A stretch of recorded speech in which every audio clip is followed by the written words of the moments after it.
event. This is going to run for the next 3 hours. We've got some very interesting insights from 3 panelists. And after that, we'll have a bit of a Q&A. And thereafter, we'll have some discussion in breakaway rooms where we'll be looking specifically at the insights from CBOs and how net zero is going to affect the country and what we should be thinking, doing, saying about it. Just some housekeeping and rules of engagement quickly. A note that during the panelist discussions, during the panelist presentations, we won't be having a Q&A, but you are please welcome to share your thoughts, comments, ideas in the chat. Once the panelists have finished with their presentations, we will then have a Q&A session, and there will be somebody moderating and checking the hands going up. So if you would like to make a verbal contribution, please feel free to put your hands up, or if it's a non-verbal comment that you'd prefer to have, that's fine. Please add it to the chat. And again, just a reminder that all of this will be recorded during those sessions. When we go on to the breakaway sessions, you will be automatically allocated into a breakaway room, and there will be a panelist as well as a moderator in each of those discussion sessions. Okay, great. I wonder if at this point, I think it will be great to hand back to Pato from South African Climate Action Network, and she's going to be doing the opening remarks. Okay, Pato, over to you. Good morning, Lutfiyah. Good morning, everyone. Firstly, thank you so much for joining the session. I think we've got about nearly 40 people. Thank you so much. And just to kind of set the tone for today. So this policy dialogue on net zero by 2050, we're looking at just net zero by 2050 from the South African context and what it will mean for South Africa, because we know that currently the conversation now will go on globally, but we do know that we're all impacted by it differently. And that's what we're looking for. That's what we're looking to do with this policy dialogue. We're looking to facilitate a meaningful discussion between government, between civil society, bigger NGOs, and community-based organizations, bringing in academia with research as well, and just coming together to have a holistic picture of what net zero by 2050 will mean for South Africa. So even the presentations that will be put forward today will be in an effort to inform that. And after the policy dialogue, we're looking to inform the positions that we as organizations. I think someone, Pilasade, if he's mute, or if someone, if one of the co-hosts can mute, thank you.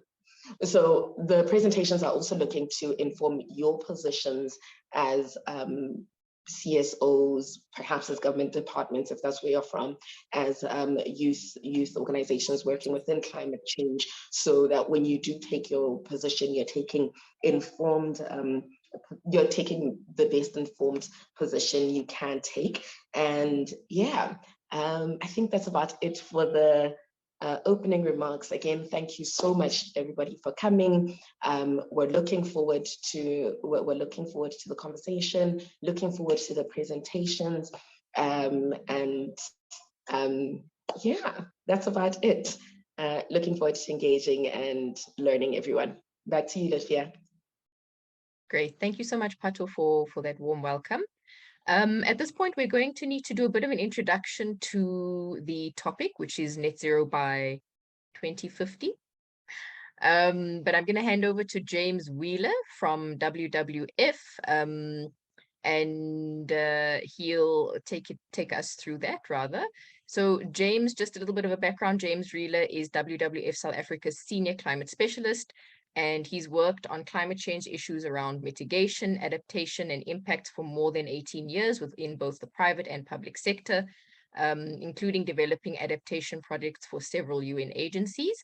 I could go on for a while, but I'll let James just do a quick introduction of himself and move on to the presentation and setting the scene on this topic. Thanks, James.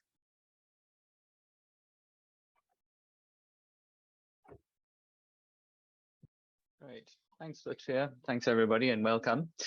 I am going to just try and do a quick scene setting sort of around what is net zero and what does that mean before we get into the discussions really of what does it mean for South Africa. So kind of the what's, the whys, and the wherefores, if you like, of net zero. So just a good departure point obviously is to think about why are we doing it and where are we hoping to get to. We are all, I'm sure everybody in the room knows about climate change, knows that there are sort of severe implications. We're already starting to feel the bite worldwide of a lot of those impacts. But one of the things that has been articulated in the Paris Agreement is that we're going to try to limit climate change to 2 degrees with all efforts to maintain it at below 1.5 degrees. And that's a very important target setting moment, because essentially every little bit of warming makes a big difference. And so just in terms of human well-being, that extra ½ degree will open up at least 60 million more people to urban droughts by the end of the century. Significant impacts on biodiversity, on sort of economic growth, on food availability. And so really, the closer, the lower we can curtail climate change, the better. And so that obviously begs the question of how do we do it? And seeing as most of the climate change is being driven by greenhouse gas emissions, with a certain portion from land use change, obviously limiting our emissions to 0 is the critical element. And so this is from the IPCC's recent Working Group 1 report. If you look on the right here, these graphs indicate the extent of warming that we're likely to see when we follow these sorts of trajectories of emissions over the rest of the century. So at the moment, all of our nationally determined contributions would get us somewhere in line with this SSP2 4.5 trajectory. So we're seeing a continued increase and then a decrease in emissions. That would still get us close to 3 degrees, and we could well actually be beyond 3 degrees. And there are a limited number of scenarios that have been modeled that actually will limit climate change to under 2 degrees or under 1.5. So this here you can see SSP1, this very light blue. That's SSP1 1.9, and the second number refers to the heating effect, which we don't need to go into. But essentially, we can see that the trajectory for this reaches effectively 0 for carbon dioxide at the midpoint of the century, and then goes below 0. And similarly, the SSP1 2.6, which would give us a fairly decent chance of limiting climate change to under 2 degrees, also reaches 0 and goes below 0. And that is because all of the current projections see us exceeding 1.5 degrees by the middle of the century. And we would, given the amount of carbon dioxide that is committed at that point, to bring back climate change to 1.5 degrees by the end of the century, we need to go to net negative, which means that the net here is the sort of the balancing. So our total emissions are positive. The net then would say, okay, net zero means that we must have some removals that balance that out to get us to effectively 0. And to get to negative, the removals have to be more significant. And what's also worth bearing in mind here, and we'll touch on this a little bit later, is that there are non-carbon dioxide greenhouse gases that also drive our climate change impacts. And you can see that for a lot of these, in all scenarios, those don't quite reach 0. Now, methane is a very intense climate change driver, but it's very hard to avoid all emissions. And I'll touch on that again a little later. The question of when we have to reach it is a very interesting one. It really comes down to risk appetite. But This is maybe a little bit hard to interpret at first glance, but if we look at this graph here on the left side, we have the effective temperature increase by the end of the century. The bottom here is how many more tons of carbon dioxide we can continue to emit from 2022. And the colors give us the likelihood of reaching this temperature goal. So for instance, if we reach net zero by 2040, which is this line that's limiting our total emissions, we would have a 50% chance, actually 2037 would give us a 50% chance of 1.5 degrees. For a 67% chance, we would need to be, 37 for 2040 would give us a 50% chance. And if we actually only reach net zero at 2050, then we have a 50% chance of about 1.6, but in all likelihood, we're going to be closer to 2 degrees. So that gives us an idea of how that plays out.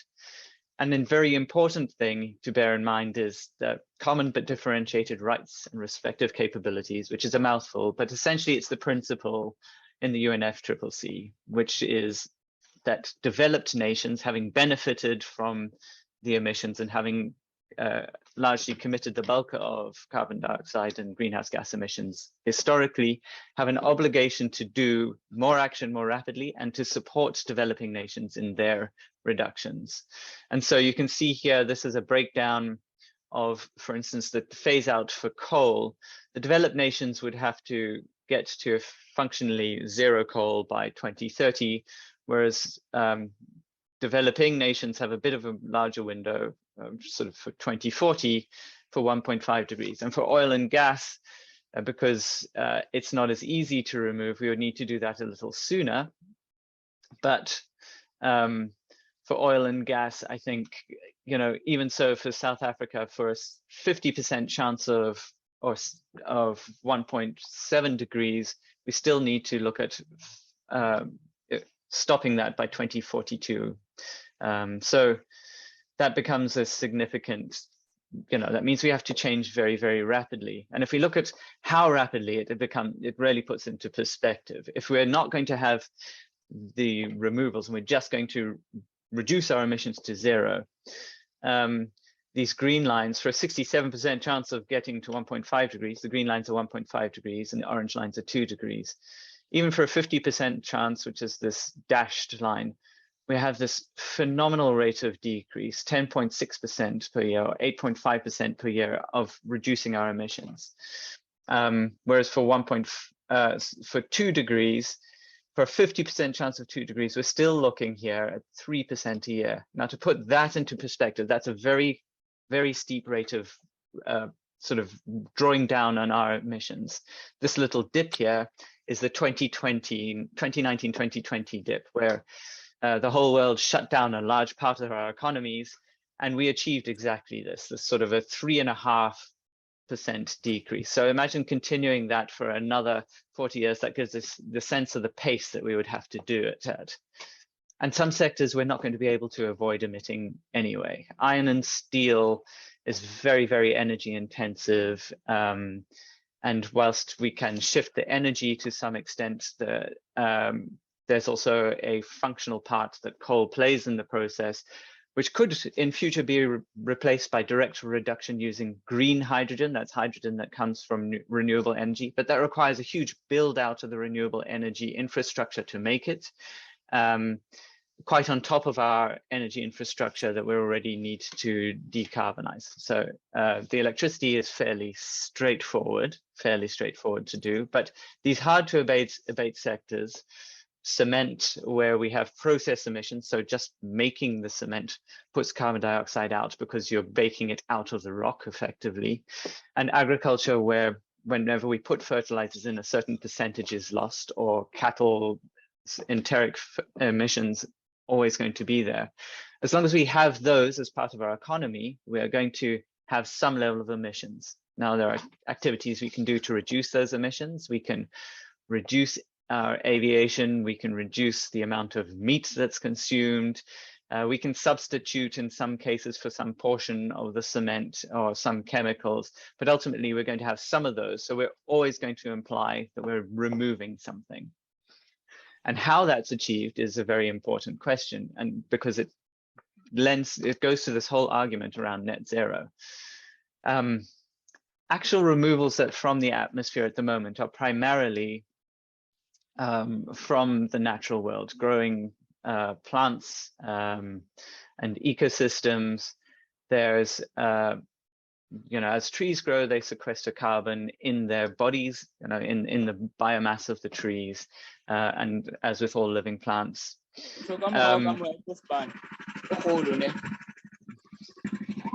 Sorry, Mduduzi, if you could just mute yourself there. Thank you. So in general, the only removals are from the natural world at present. And there is potential to maybe enhance that. That's one of these things that we talk about, the tree planting, the soil sequestration, biochar, but there is limited capacity to do so. And there's always a risk that when we grow, we restore forests, that they still might be impacted by climate change, or they may burn, and we get those emissions again. So that's the actual sort of concept of carbon capture and removal, or carbon dioxide removal, then becomes we actually need to do active removals.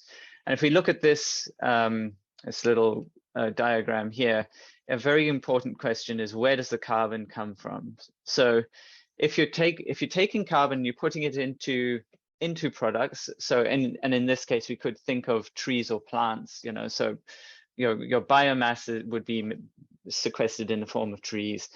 That is a long-lived product, but it's going to be sequestered as long as the tree is there and for a certain period afterwards. This is kind of utilization. So taking carbon and we're using it, as opposed to taking carbon and storing it, which is in the long term, in the same sort of timelines as carbon dioxide remains in the atmosphere, which is over thousands and thousands of years. And if you think about the sort of things that we talk about with carbon dioxide removal from fossil fuels, where you've got coal and gas, and you have a coal plant, if you could capture that carbon dioxide directly from the plant, and you could put it underground and store it, that is a emission reduction. It's not actually reducing the amount of carbon dioxide in the atmosphere, it's just reducing the amount that goes into it. Similarly, if you have for biological carbon and this direct air carbon capture, which is a technology that's still very much in its infancy, if you take those and you put them into products, such as a biofuel, or in the case of short-lived products for paper and pulp industry, those sorts of things, you take it from the plants, you put it into this short-term use, and then it gets burned or used, and it will go back to the atmosphere. That's just recycling carbon dioxide that's in the atmosphere. So it's only in this range here that we actually get real carbon removal, where we're taking things out, we're putting into very long-lived products, so structural timber, things that we sort of stay in the built environment for 100 years and that don't go out, or we store it into rock. So that's effectively taking the carbon dioxide out of the atmosphere, capturing it either through plants and then burning those and taking the carbon dioxide and putting it underground, or effectively pumping it into underground storage. And you can make sure it stays there permanently through converting it into rock or dissolving it into certain sort of underground reservoirs. That's the only way we actually get real removal.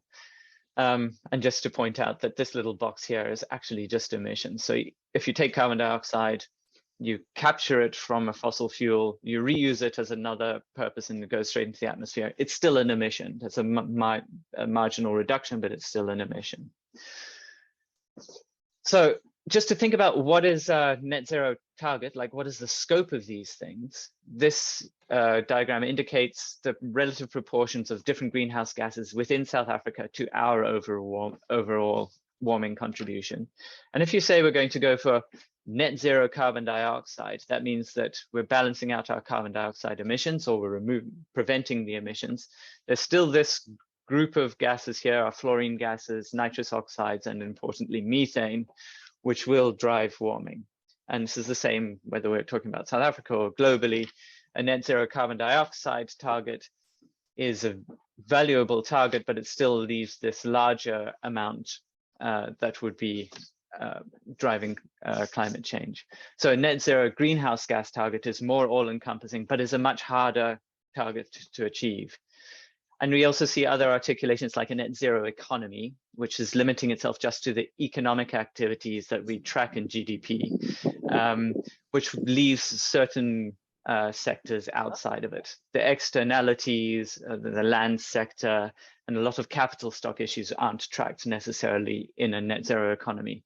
So how we phrase and our scope of net zero is very important.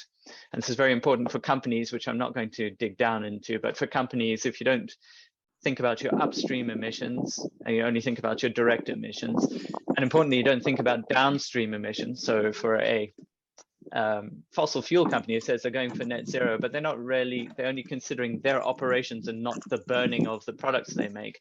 It's not a very useful scope. So we really need to be very clear on scope. Another term that you may hear is carbon neutral. And I think it's important for purposes of these sorts of target setting to show how these things are different. So both a carbon neutral target and a net zero target talk about balancing your emissions with your removals. So if you look in 2050, the total emissions from a carbon neutral 2050 target are balanced by these removals, and total emissions is effectively zero. So it is net zero. And after 2050, if you maintain those, you would be at zero. Whereas for but a very, very important thing is that the scale of growth of these removals is phenomenal, and it will be very expensive. A net zero target really is talking about making sure that you grow your reductions in order to compensate for just that little bit of emissions that you can't avoid by the target date. And so this is the trajectory. If we were to grow, sorry, both of these diagrams are looking at roughly South Africa's national emissions in 2020 and national removals, which are exclusively from the land sector. So that's in forests, in agriculture, and in grasslands, most importantly. So another important difference is obviously this endpoint.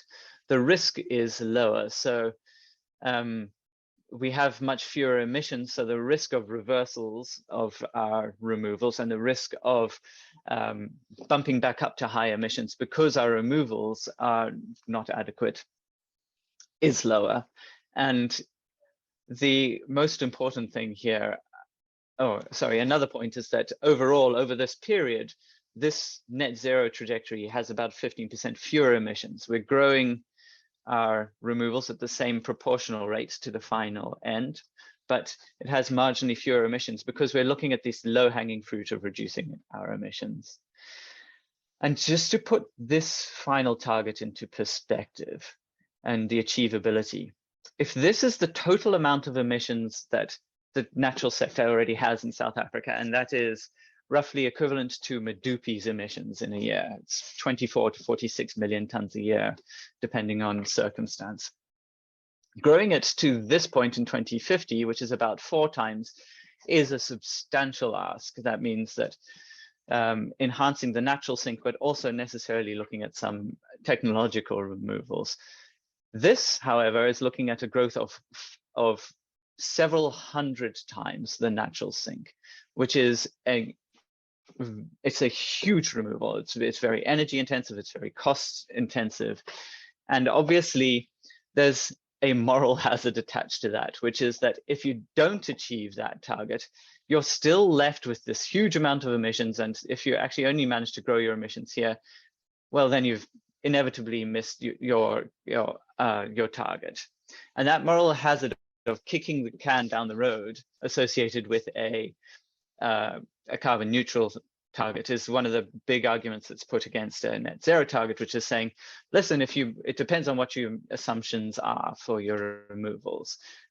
If you don't achieve that, then you don't, you're effectively locking in the climate change, and you're passing the risk down to sort of future generations and future cells.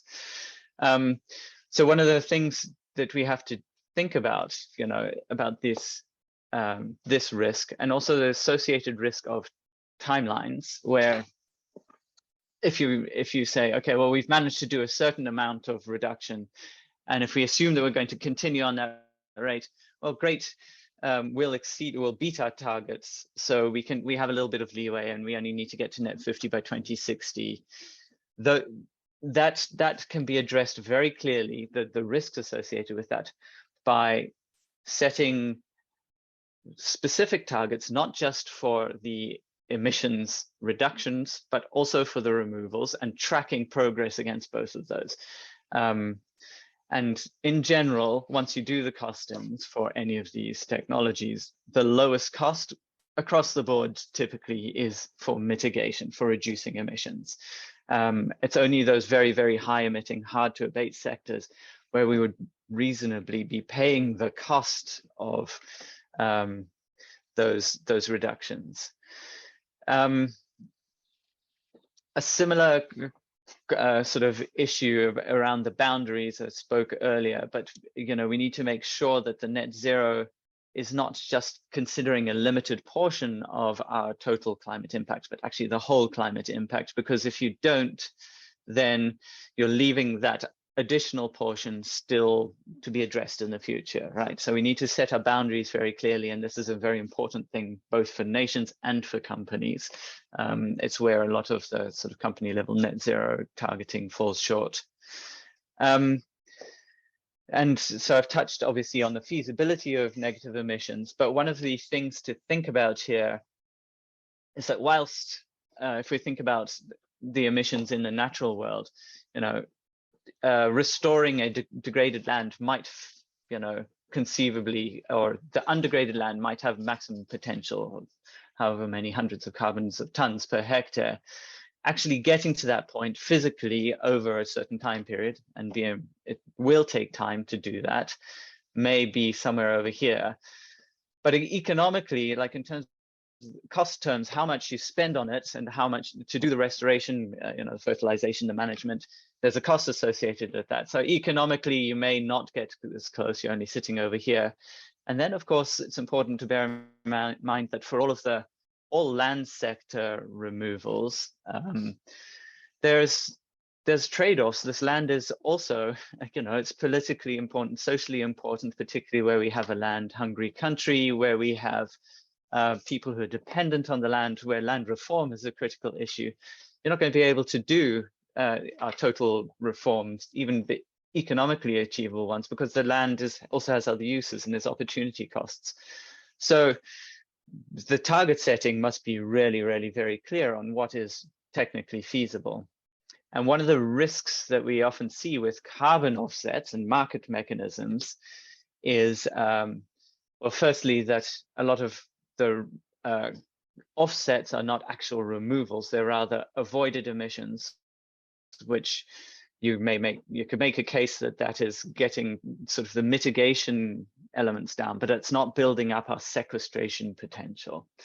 And the second one is that a lot of these things don't necessarily deliver, or they don't deliver on the time scales that they're proposed to, and all of that leads to this long-term slippage. So what does that kind of mean? There's a lot more we could discuss about this, and I'm sure we'll get into it in the discussions, issues around the technical feasibility of certain approaches, sort of the implications for who pays and where. But what we do know is that achieving that net zero target is critical. We don't have a choice, and getting to like removing all anthropogenic emissions is going to be very hard, probably impossible. So that means that we do need to think about some portion of carbon dioxide removal, and we do need to invest in that nationally and internationally. And this is a place where potentially international obligations can come into play, but that we can't just take it for granted that we're going to achieve a certain amount of reductions. We have to be very clear about what is our target for mitigation, and that must be as ambitious as possible, because CDR is never going to be a replacement for that rapid decarbonization. An important thing to bear in mind is that land sector investments, or sort of CDR and mitigation, sorry, CDR is carbon dioxide removal. Apologize for throwing out acronyms. It can be either positive or negative in terms of our sustainable development goals. If you're kicking people off land that is critical for their livelihoods, or if you're taking land and you're using it for mitigation where it would be better used for agriculture, those sorts of things are very negative, and those are not useful in any significant way for our developmental trajectory. So we have to think about how much is achievable within the sort of economic and political reality. And so it's important to bear in mind that a lot of the cheapest options, and definitely the smartest options for achieving net zero are strong mitigation throughout the energy sector, throughout transport sector. And we need to think about scopes of targets, like what is our net zero scope? Is it just carbon dioxide? Is it greenhouse gases? Is it the whole economy? And for companies, are we looking at upstream and downstream emissions? The scope, we need to be very clear on the scope in order to sort of understand what the implications are. And finally, the concept of offsets is a very tricky one. It's quite a contentious one, obviously, in the civil society space, but largely because of the actual reductions.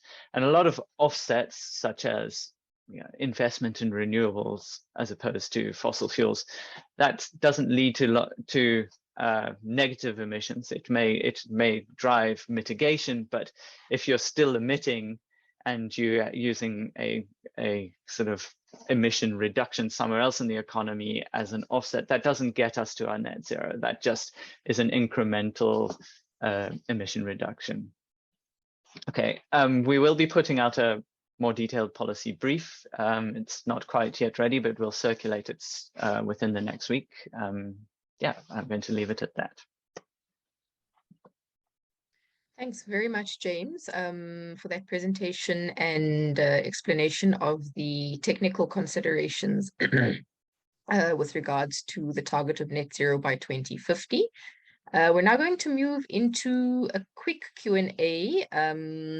So I'm just going to have a look at the chat, and perhaps Hlengiwe from WWF or Pato from SECAN, if there are any questions, and you will please assist me just with checking on hands from participants. Otherwise, we will take some questions from the chat itself.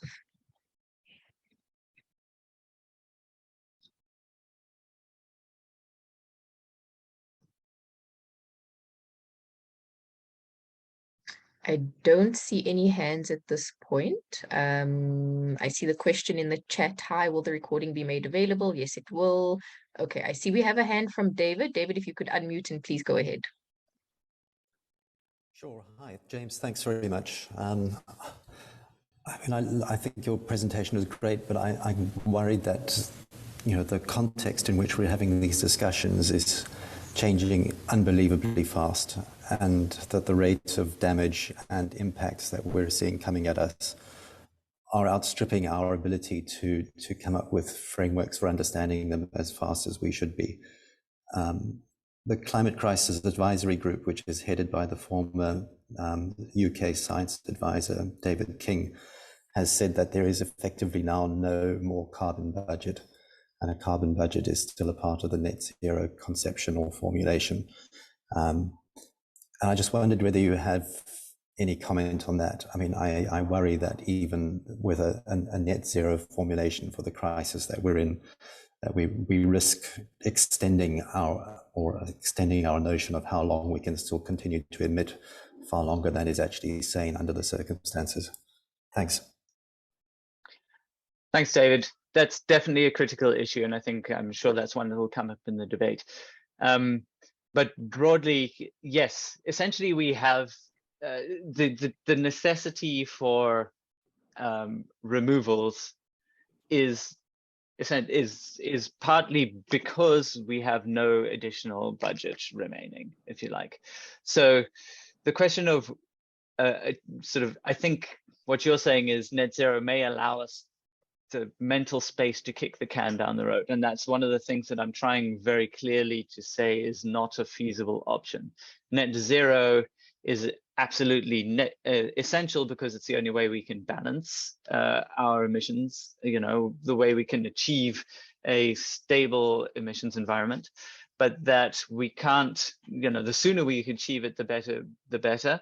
And if we fail to achieve it at any point, we will have increased obligation for these removals if we want to get to net zero. And the point is the realistic quantums or quanta of removals is limited. And so, ultimately, we won't be able to achieve any of our targets if we don't do it soon, I guess. Thank you, David and Thanks, James. Thank I you. see Nhlanhla has a hand up. Please go ahead. Yeah, thanks. Thanks for the presentation, James. Just wanted to get some understanding around carbon capture and sequestration technology as to how well tested, according to your knowledge, and how reliable we think that it could be. This is based on the fact that we are still of the opinion that it's not well tested, as much as a lot of research has been done around it. Biggest concern is that sequestration is, or let me say my belief is that it's not well tested enough to say that we won't see any emissions sipping through. So I'll leave it there. Thanks, James. Absolutely, Nhlanhla. It's a critical question. Sequestration is very much in its infancy. So the sort of geological sequestrations you're talking about, there are currently 26 functional plants in the world that in total, they're only removing about 40 million tons a year. And, some of the historical plants have already shown the energy involved in some processes meant that they actually still were net positive in terms of their emissions. They weren't really removing very much. So when we talk, and so to put that into perspective, the entire world's current sequestration is still only, 1.5 Mduduzis, which is very small. So I guess the point is that we are now at this point where we cannot achieve 1.5 degrees without removals, which is why it is necessary to invest in it. And David, that's also a very good point, is that most current sequestration is used in order to achieve it. They are taking the carbon dioxide and they are pumping it into oil reservoirs that are not yet evacuated in order to enhance the amount of oil that comes out. So that's not a particularly useful thing. That really speaks to that carbon capture and utilization. It's not real sequestration. So yes, there is very little capacity and it is all very early in the process for carbon dioxide removal or sort of the CCS. And I think that we cannot count on it scaling. There is no economic argument for it. So the net zero really needs to be a critical balancing of what is realistically feasible in terms of removals and drawing down everything we can. But there is always going to be a little interplay there of what we cannot emit, and we have to make sure that we have invested enough to achieve that removal, or we're going to have continued emissions driving continued climate change, regardless of how much we mitigate. Thank you, James. I think we'll have time just for one more question from Jody, please. Please go ahead.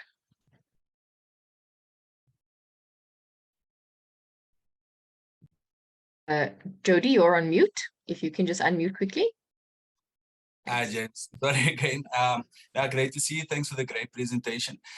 So my question is just really about sort of a slide on net zero targets. And I quite liked how you define the difference between carbon neutrality and net zero. At the moment, I think there's a bit of confusion generally that I'm sort of seeing where people confuse the terms sometimes quite a bit. So there's a need to definitely know the difference. So my question is just really on sort of your perspective of the uptake of net zero targets in South Africa by, for example, governments. Private sector may be a bit easier because it's smaller scale, but sort of especially by government. So, for example, I'm coming from Western Cape Government Climate Change Directorate, and we have a net zero target, net zero emissions target. But for example, City of Cape Town, they have carbon neutral target. You know, so just understand the risks and stuff, but you know, sort of should we be aiming for a specific one? Sort of I can get a sense of what your opinion is, but just sort of your general commentary on that. Thanks. Thanks, Jody. So I think, you know, at the national level, we don't have a specific net zero target as yet. We've said that we will commit to a net zero target in the future, net zero by 2050. And the recommendation from the Presidential Climate Commission is that we go for a net zero greenhouse gas target. That's in their just transition framework. At sort of provincial and subnational level, there are very variable targets. And I do think that's exactly one of the things. We need to think about that scope, and we need to make sure that they're aligned. It's also important to bear in mind that it's, you know, maybe easier for some provincial governments than others. Obviously, for the Western Cape, with you know, limited fossil fuel infrastructure other than transport, as compared to Mpumalanga, those two things are going to be quite different. And so I think that it's very important that we do this at a national level, and that we think about it nationally.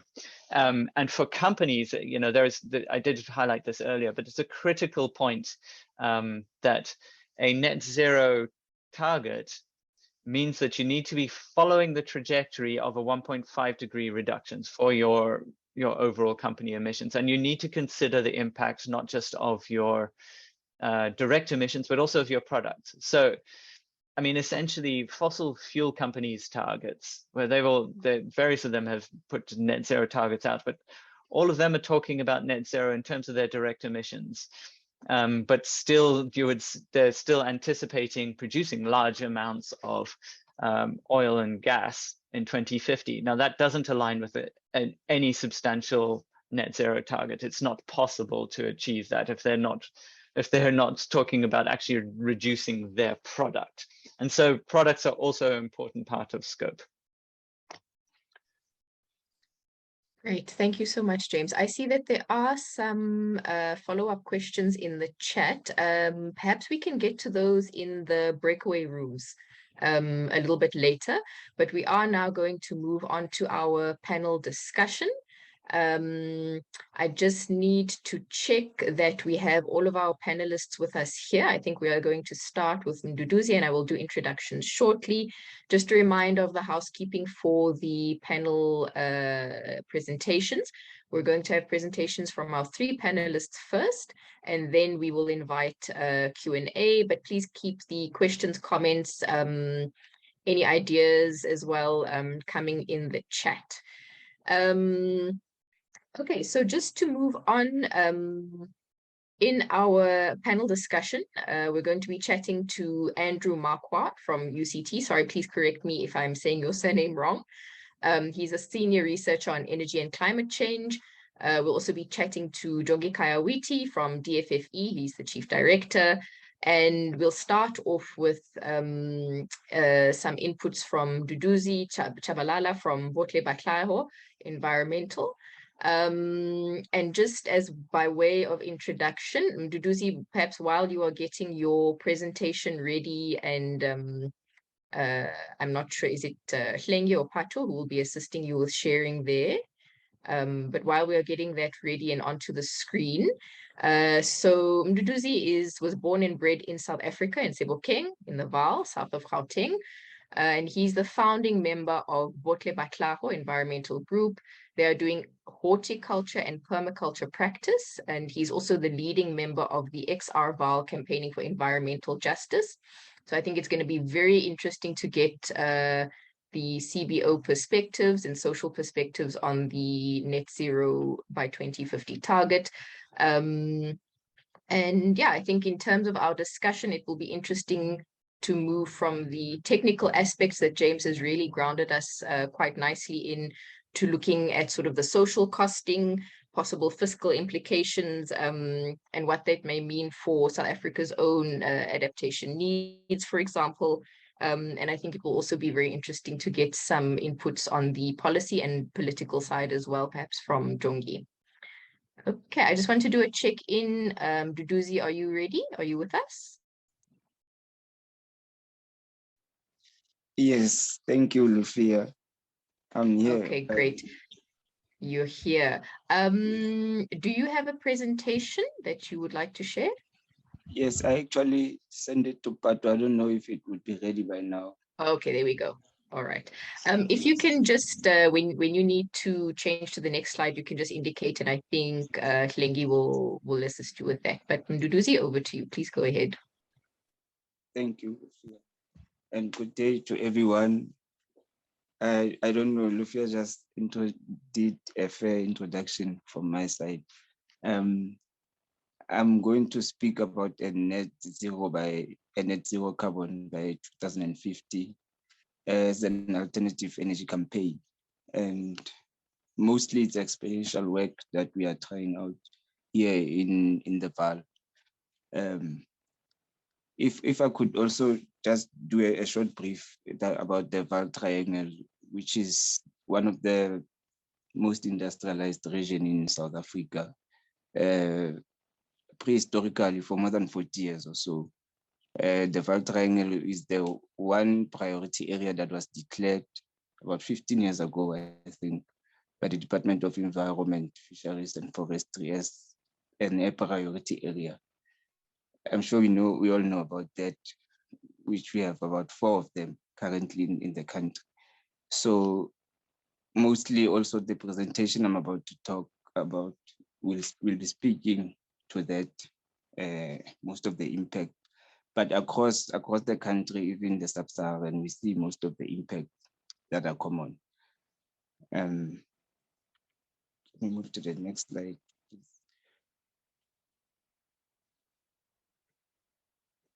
Can we move to the next slide, yes?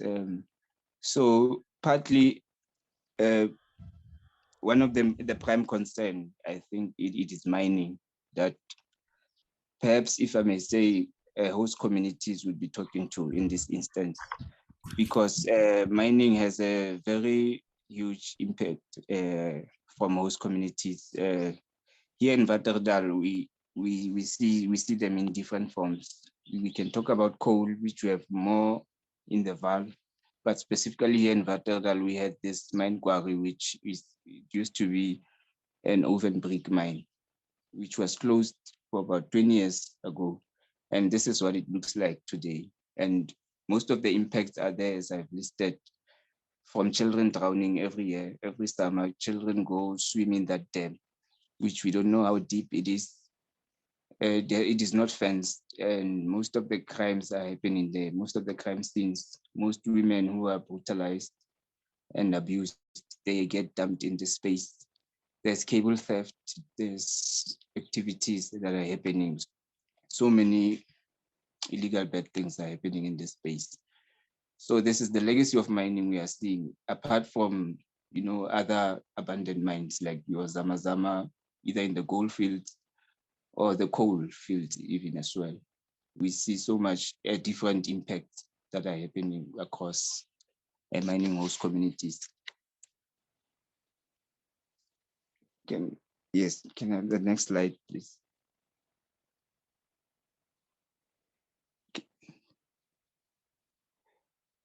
So most of our impact we've seen. And one is that we also have landfills which pose a huge impact in the greenhouse gas inventory. Talk about it. A waste collection is one of the prime concern, because should there be a resource management facility, for instance, whereby recyclers will collect this waste, this is another route to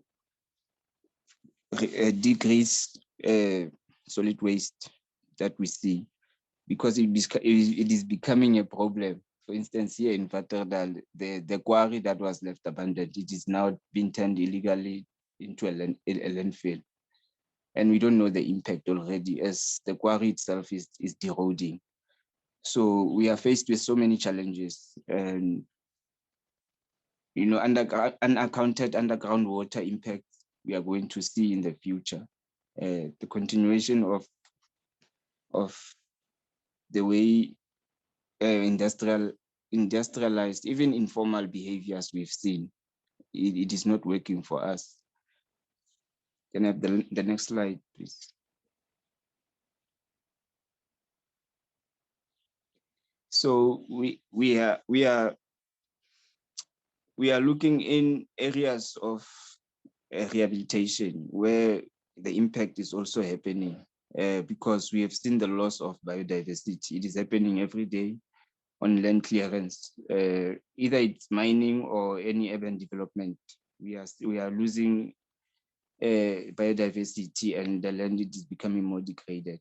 So what we did, we are starting to collect this plant, and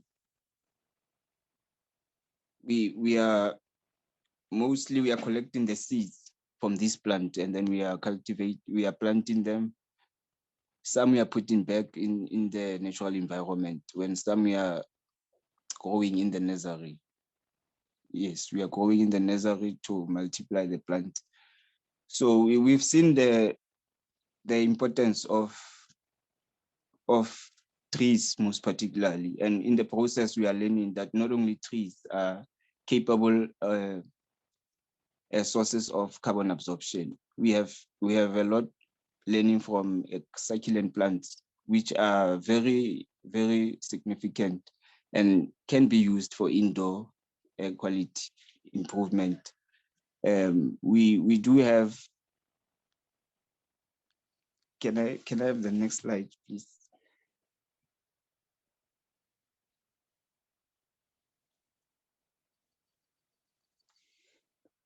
We do have some of these succulent plants which we collected, and one thing interesting is that one of the opinion, we don't need mining, because most of the materials are available. Should we have a management resource facility, for instance, because all of these plants you see there were saved from being extinct. Most of them are quite rare plants, and they are going missing in the environment. And what we did, the clay pots we have there, they are also collected from landfills.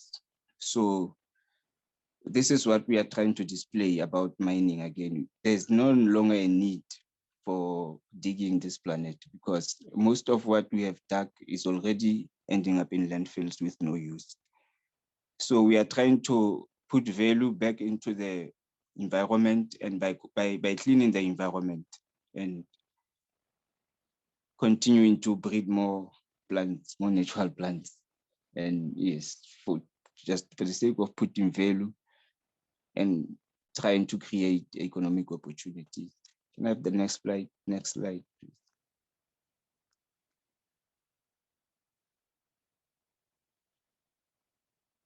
These are most of the interventions we are doing. We are trying to minimize. For instance, these are cooking bags. Cooking bags are done from polystyrene, which is also sourced in the landfill, and a cloth material. So these are cooking bags that are able to cook for more than 6 hours. using these bags. You just preheat your pot. I'm sure everybody also know about this technology. So these are the technologies we are presenting to our locals, and mostly people who are concerned about low carbon economy. Can I have the next slide, please?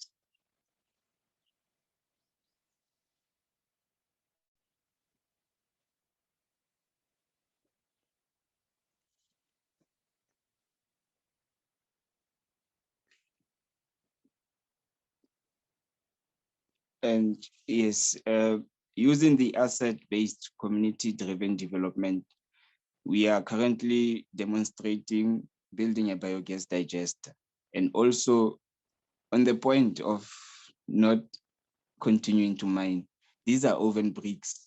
These are used material which we are collecting, old rubble like crusher sand. The only thing that we bought here was cement, and yes, it's only cement. The only thing we bought. Also, we are going to buy gas pipes. So we are still making this an informed decision, because we know there are galvanized pipes which also promotes industrial impact that we are trying to run away from. So in this case, we may not have a choice, because we also have an option of rubber pipes, which also is industrial petrochemical manufacturing. So that is the only impact that is going to have building this biogas digester. Other than that, most of the material is recycled material. We may opt for a recycled pipes. If they are in good condition, that would be best for us. But yes, we are building this on our own, without using too much money involved, other than buying cement where we need it. Yes. The next slide, please.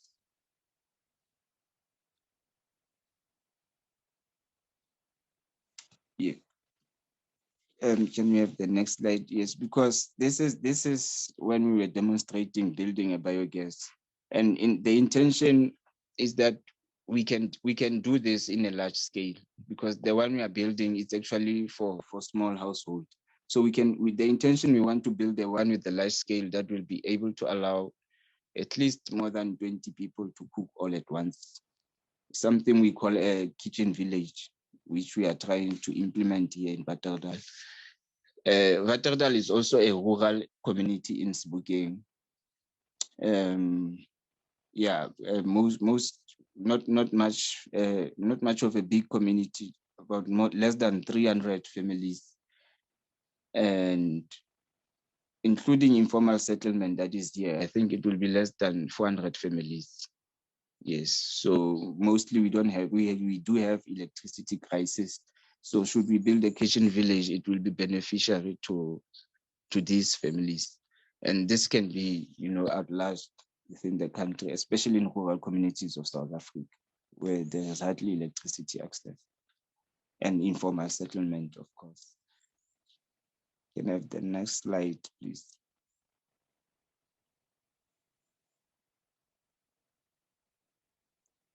So one thing to mention, I did earlier on mention, is that trees are not only important, but they are natural filters of carbon.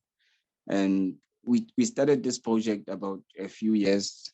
It's been 2 years now. We have access to a nursery, and so far the production that we are bringing is quite small, but has a difference. And the manner is that if we build such small projects also, especially in air priority areas of South Africa, there's a need.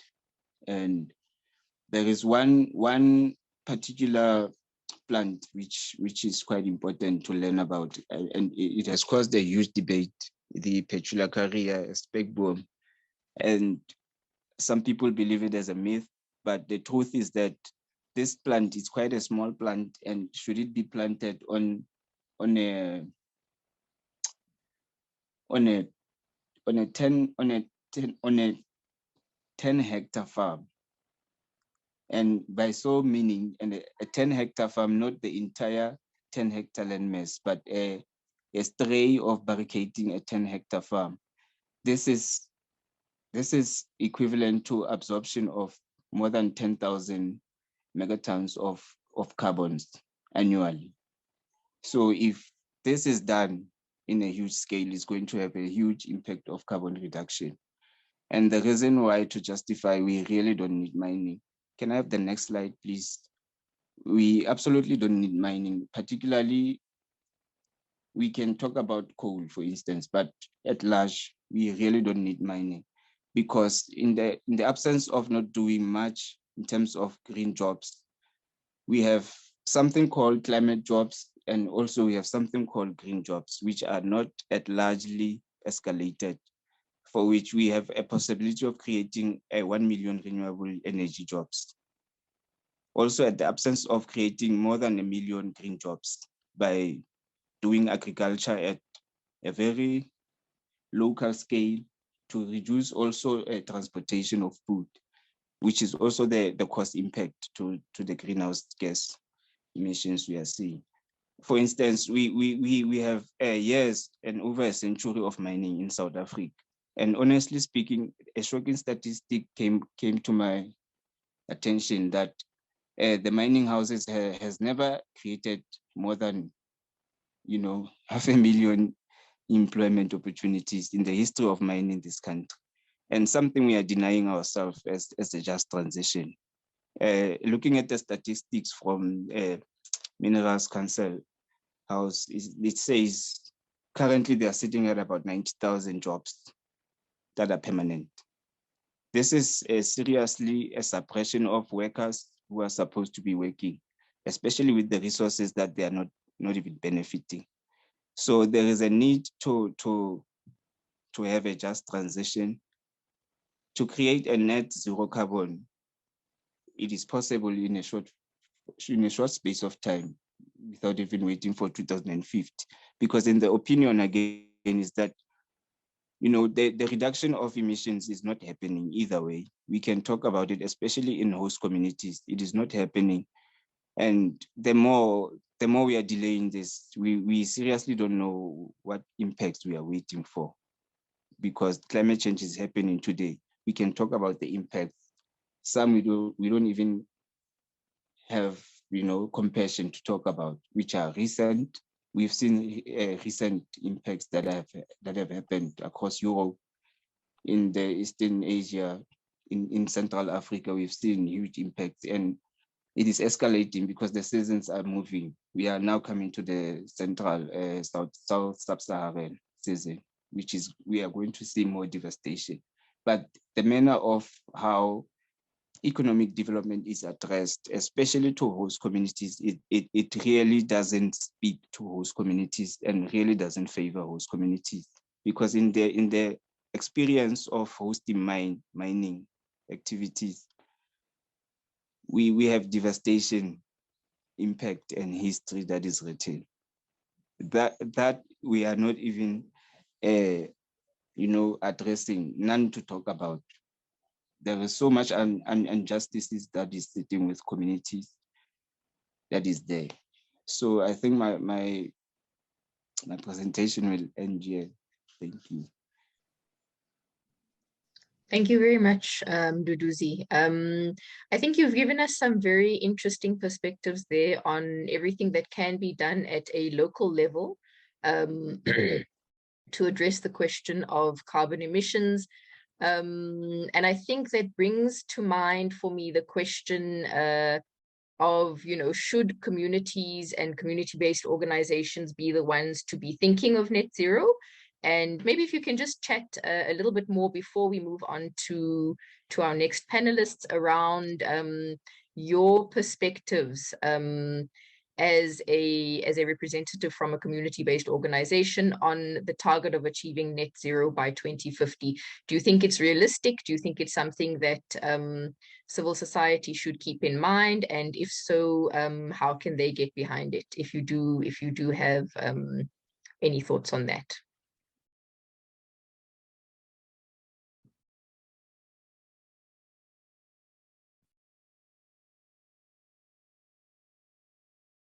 Mduduzi?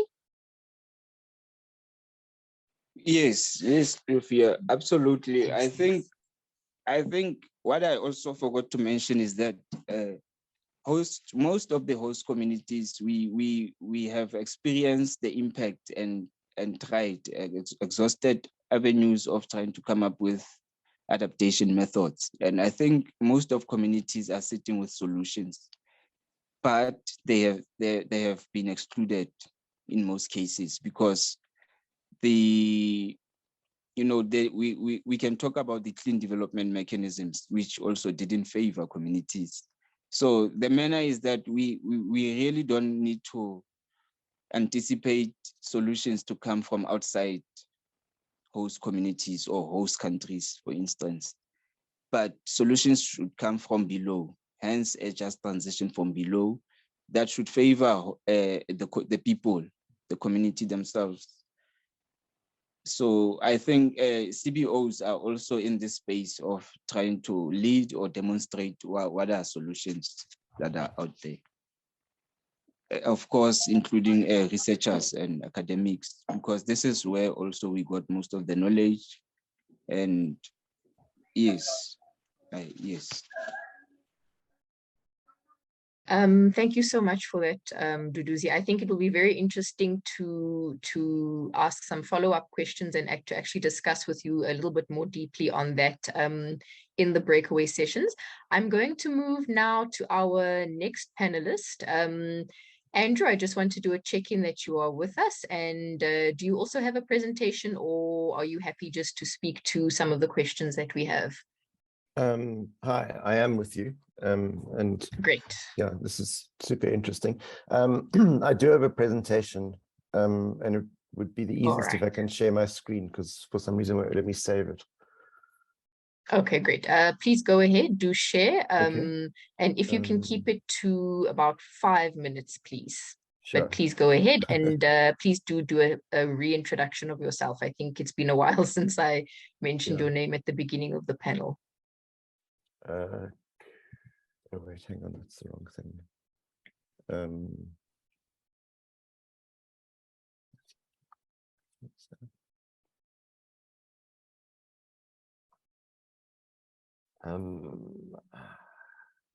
Can you all see that? Yeah, we can. Thanks. Wonderful. Go ahead. Sorry, I have a cold, so my voice is a bit odd. My name is Andrew Marquard. I work at at UCT, and I work in a group called the Energy Systems Research Group, and a lot of what we do is to model economic and energy and environment pathways to meet long-term climate goals. And obviously net zero is central to our work at the moment. I'm also involved in the South African delegation to the UNFCCC. So I've got sort of one foot in the international process and one in this. I'm going to just, as quickly as possible, just go through some sort of higher level results for what will be necessary for South Africa to reach a net zero target by around 2050. So I'm going to skip through quite fast and then maybe go into more detail in the questions. This is the science that James was referring to. This is the graph on the left is from the IPCC special report, and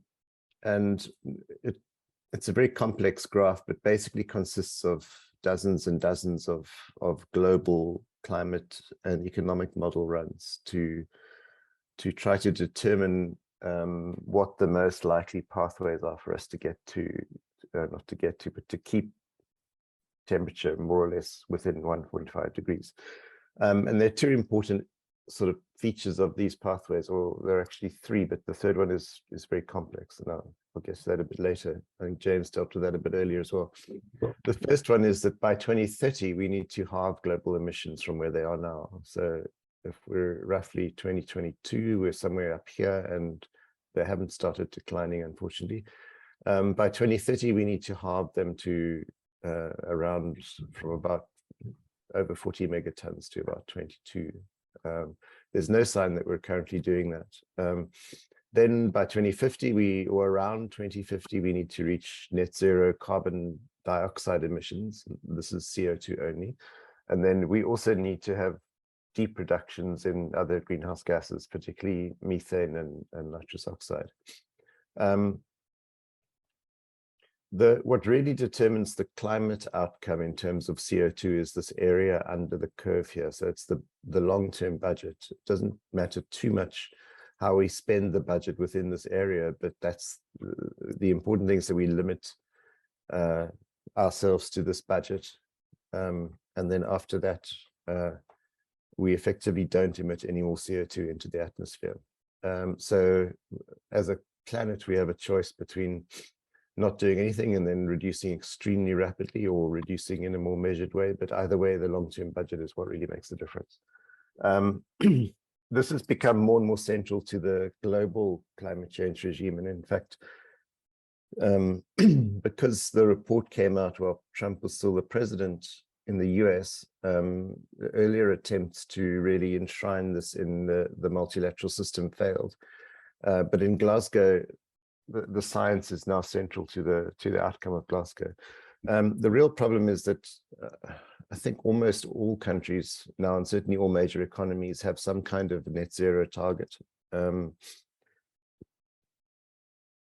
However, we're still faced with the fact that at the moment, the 2030 commitments we have from countries do not halve emissions. They pretty much keep them as they are. So that's the shorter term is more of a challenge in the sense that it's easier to make long-term commitments. But on the other hand, I mean, this doesn't take away from the importance of having those long-term commitments. But there is still very, very difficult decisions that we need to make about the short term. So this is for the planet as a whole, and there are some important complexities in going from that to national pathways. One of them is what James is referring to, the question of equity around which countries should do what first, who should pay for it, etc., etc. Those are still very bitterly contested globally. And whether developing countries should reach net zero CO2 later than developed countries, and so on and so forth. Just on the nature of targets, the science is really about reaching net zero carbon dioxide emissions and deep reductions in the other gases. The reason why we don't get to zero in the other gases is because we don't have alternatives at the moment for some of the emissions associated with agriculture, and getting to a net zero GHG outcome is still a very challenging undertaking. This is a quick snapshot of South Africa's emissions in 2021.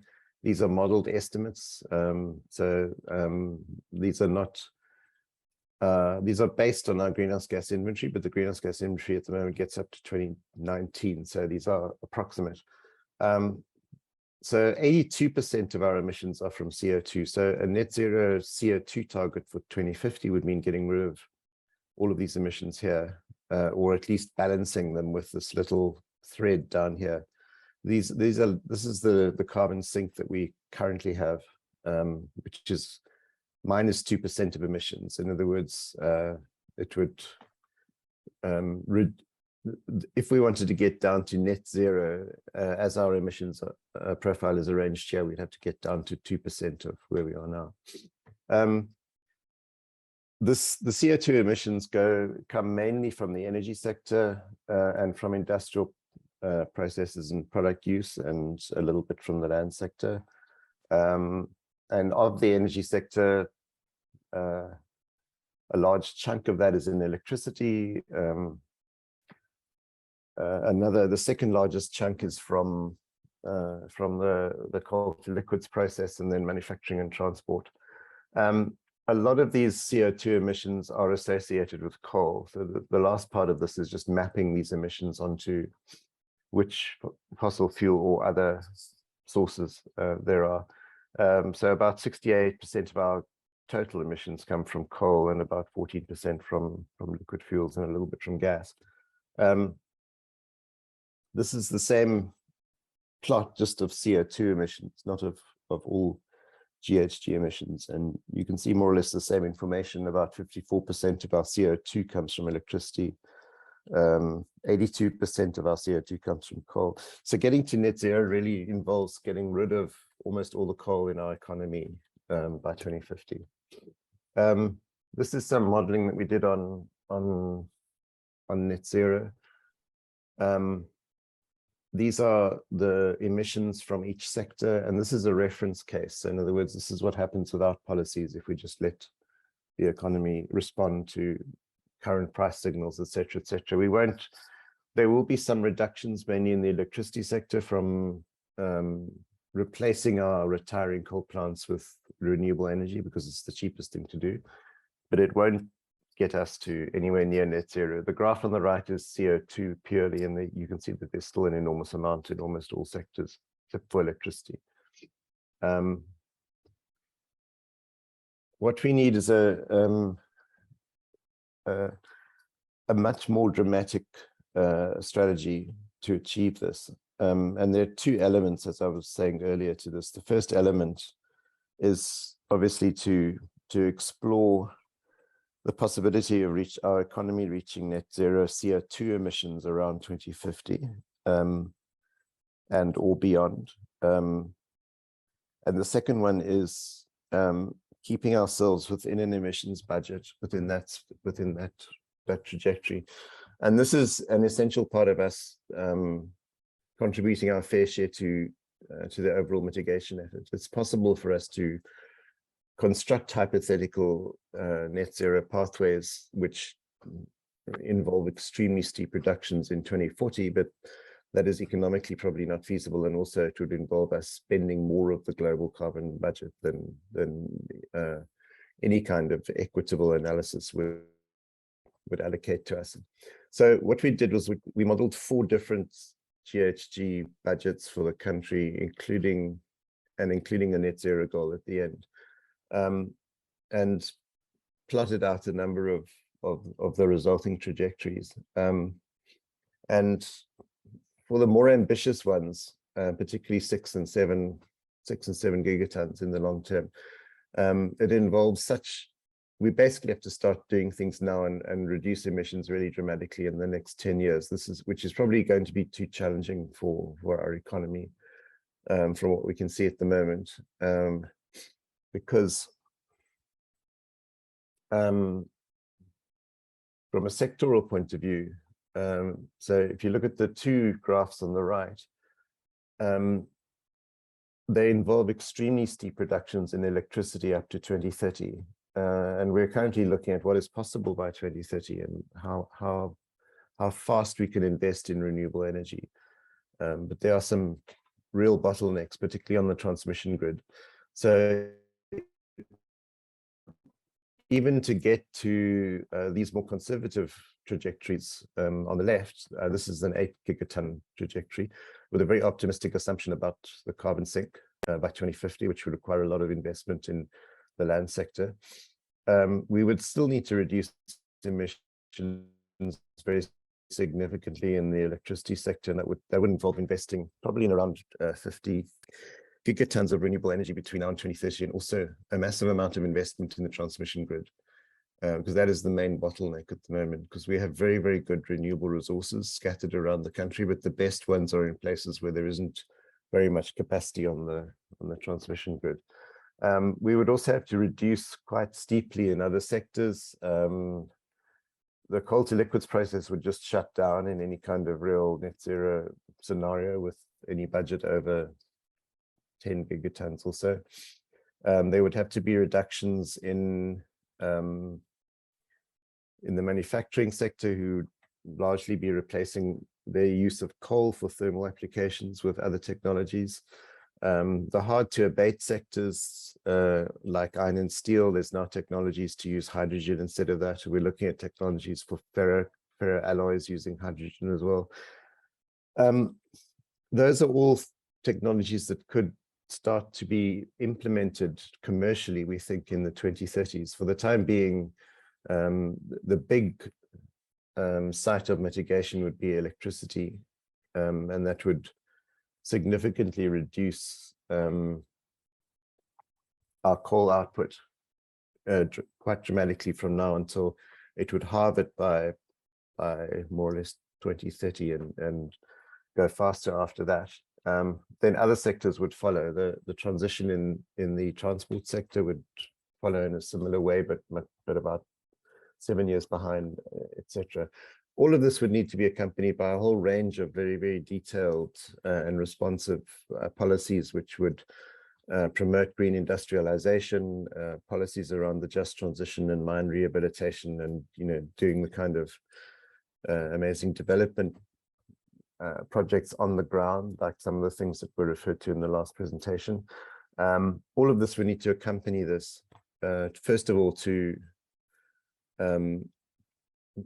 avoid negative impacts on workers and communities, but more importantly, to actually address development challenges associated with 100 years of coal use and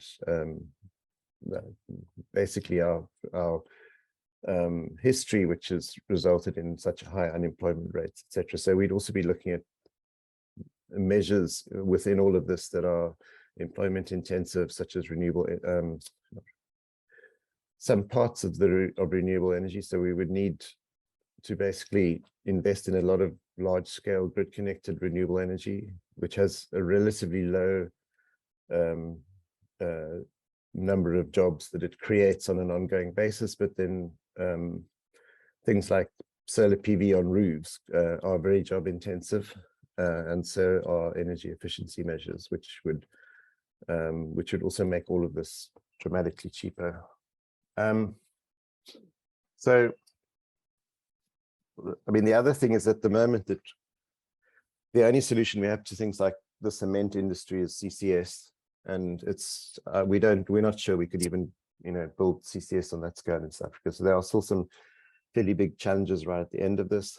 All of the pathways require very ambitious action from 2030 on, and all but one of the pathways require very ambitious action from now on. So this is something that we would need to start almost immediately. The central feature of all the pathways is obviously electricity, not only because electricity has available technologies to mitigate very rapidly, but also because it underpins mitigation in many other sectors, and there are also key socioeconomic benefits from electrification. There aren't well-defined options in the land sectors and the agricultural sector at the moment. There's a lot of discussion in government about this, and I think they're working rapidly towards a set of programs on this, but this is something we could definitely explore in more detail. And lastly, I mean, this all needs to be built on a development agenda. Thanks.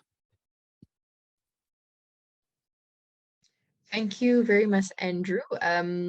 Just a note for all the attendees, we may need to limit the Q&A for this session slightly, but please, I know Andrew does have to leave a little bit early, so if there are any questions for Andrew, they should still please be posed in the Q&A just after this. Andrew, I think you've really given us a good understanding of sort of what net zero may mean for South Africa, what kind of actions we would need. And I wonder if there's just anything you would want to expand on very quickly in terms of perhaps the consequences. If we do not commit to net zero, or if we have different commitments, or we follow different pathways, are there any consequences? What would those be? And possibly also, if you can speak to, from your understanding, what are the consequences of committing to net zero as well? Just quickly before we move on to our next panelist. Thanks. Thanks. So, I mean, to deal with the first question first,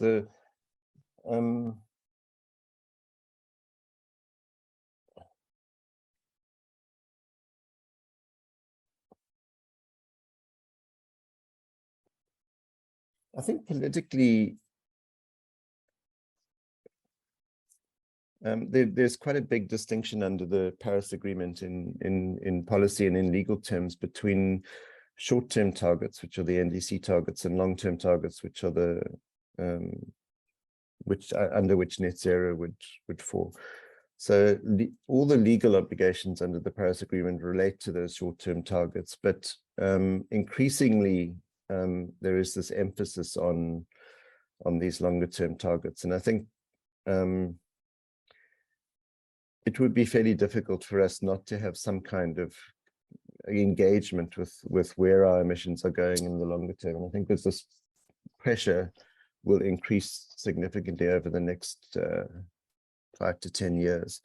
From a South African point of view, I think what we have at the moment is an aspirational target in our long-term strategy, which will probably be updated soonish. In the Just Transition framework that the PCC has just produced, there is also a longer-term commitment to net zero, and that is currently being, I think, looked at by Cabinet. That's on the political level. I think that it, in order to be a credible contributor to the global effort to deal with climate change, I think it's probably less and less feasible not to have a net zero target. And what that really signals to the international community is that we plan to, our emissions trajectory in the long term will look more or less like that. I don't think it's necessarily the case that we need to commit ourselves to getting rid of all CO2 emissions by 2050 specifically. But it would have to be somewhere around that time or within the 2050s, etc. In terms of our economy and competitiveness, etc., if the rest of the world is rapidly investing in low carbon technology, first of all, our economy is not going to be competitive because electricity from other sources, so say we built a lot of gas and nuclear plants, which are way more expensive, would make a lot of our exports uncompetitive. And then on top of that, there's also this recent threat that the EU has put on the table around imposing carbon border adjustments on countries that do not have carbon prices up to a certain level. But I think more than that, I mean, the economy and everything which goes into the energy system will effectively be shifting quite rapidly over the next little while. And I think that for our economy to remain competitive, we need to think in that kind of framework and consider, you know, as a country and a continent, what role we would like to have in the global economy. And if we are very slow about this process in all sorts of sectors, particularly our export sectors, we'll find it difficult to keep up. In terms of the challenges in meeting a net zero target, there are synergies and trade-offs. So the trade-off part is that we are going to have to basically strand some of our coal plants in order to be on a net zero trajectory. We will not be able to run particularly the new plants. I mean, a lot of the old ones are going to retire a lot earlier, but we will not be able to run even the newest ones probably around about past 2045 or so at the latest, if we are serious about net zero. And that will mean basically in some dealing with the stranded debt that will result. That will also effectively result in the coal industry's output dropping extremely rapidly to 2030 and then even more rapidly after that. And so we have to ensure that the transition from coal to RE and to other technologies is relatively smooth, and that we get as much synergy out of that process as possible. We use the opportunities to run a whole series of initiatives, including green industrialization, and localize as much of the components that will go into the new technology as possible. There is a set of minerals that will become very sought after globally, of which we have quite a large number in South Africa. So there is a history for the mining industry, but we would have to be very careful about exactly how that mining goes about and so on and so forth, as the last presentation was very clear about. And then there are opportunities to deal with many development issues in many parts of the country based on the energy transition. and we can access relatively cheap international finance to do that. So we can also solve a lot of the development problems that we have at the moment by through all these investments in low carbon technology and using, you know, the kind of leverage that this would give us to also address other issues around things like transport, et cetera, et cetera.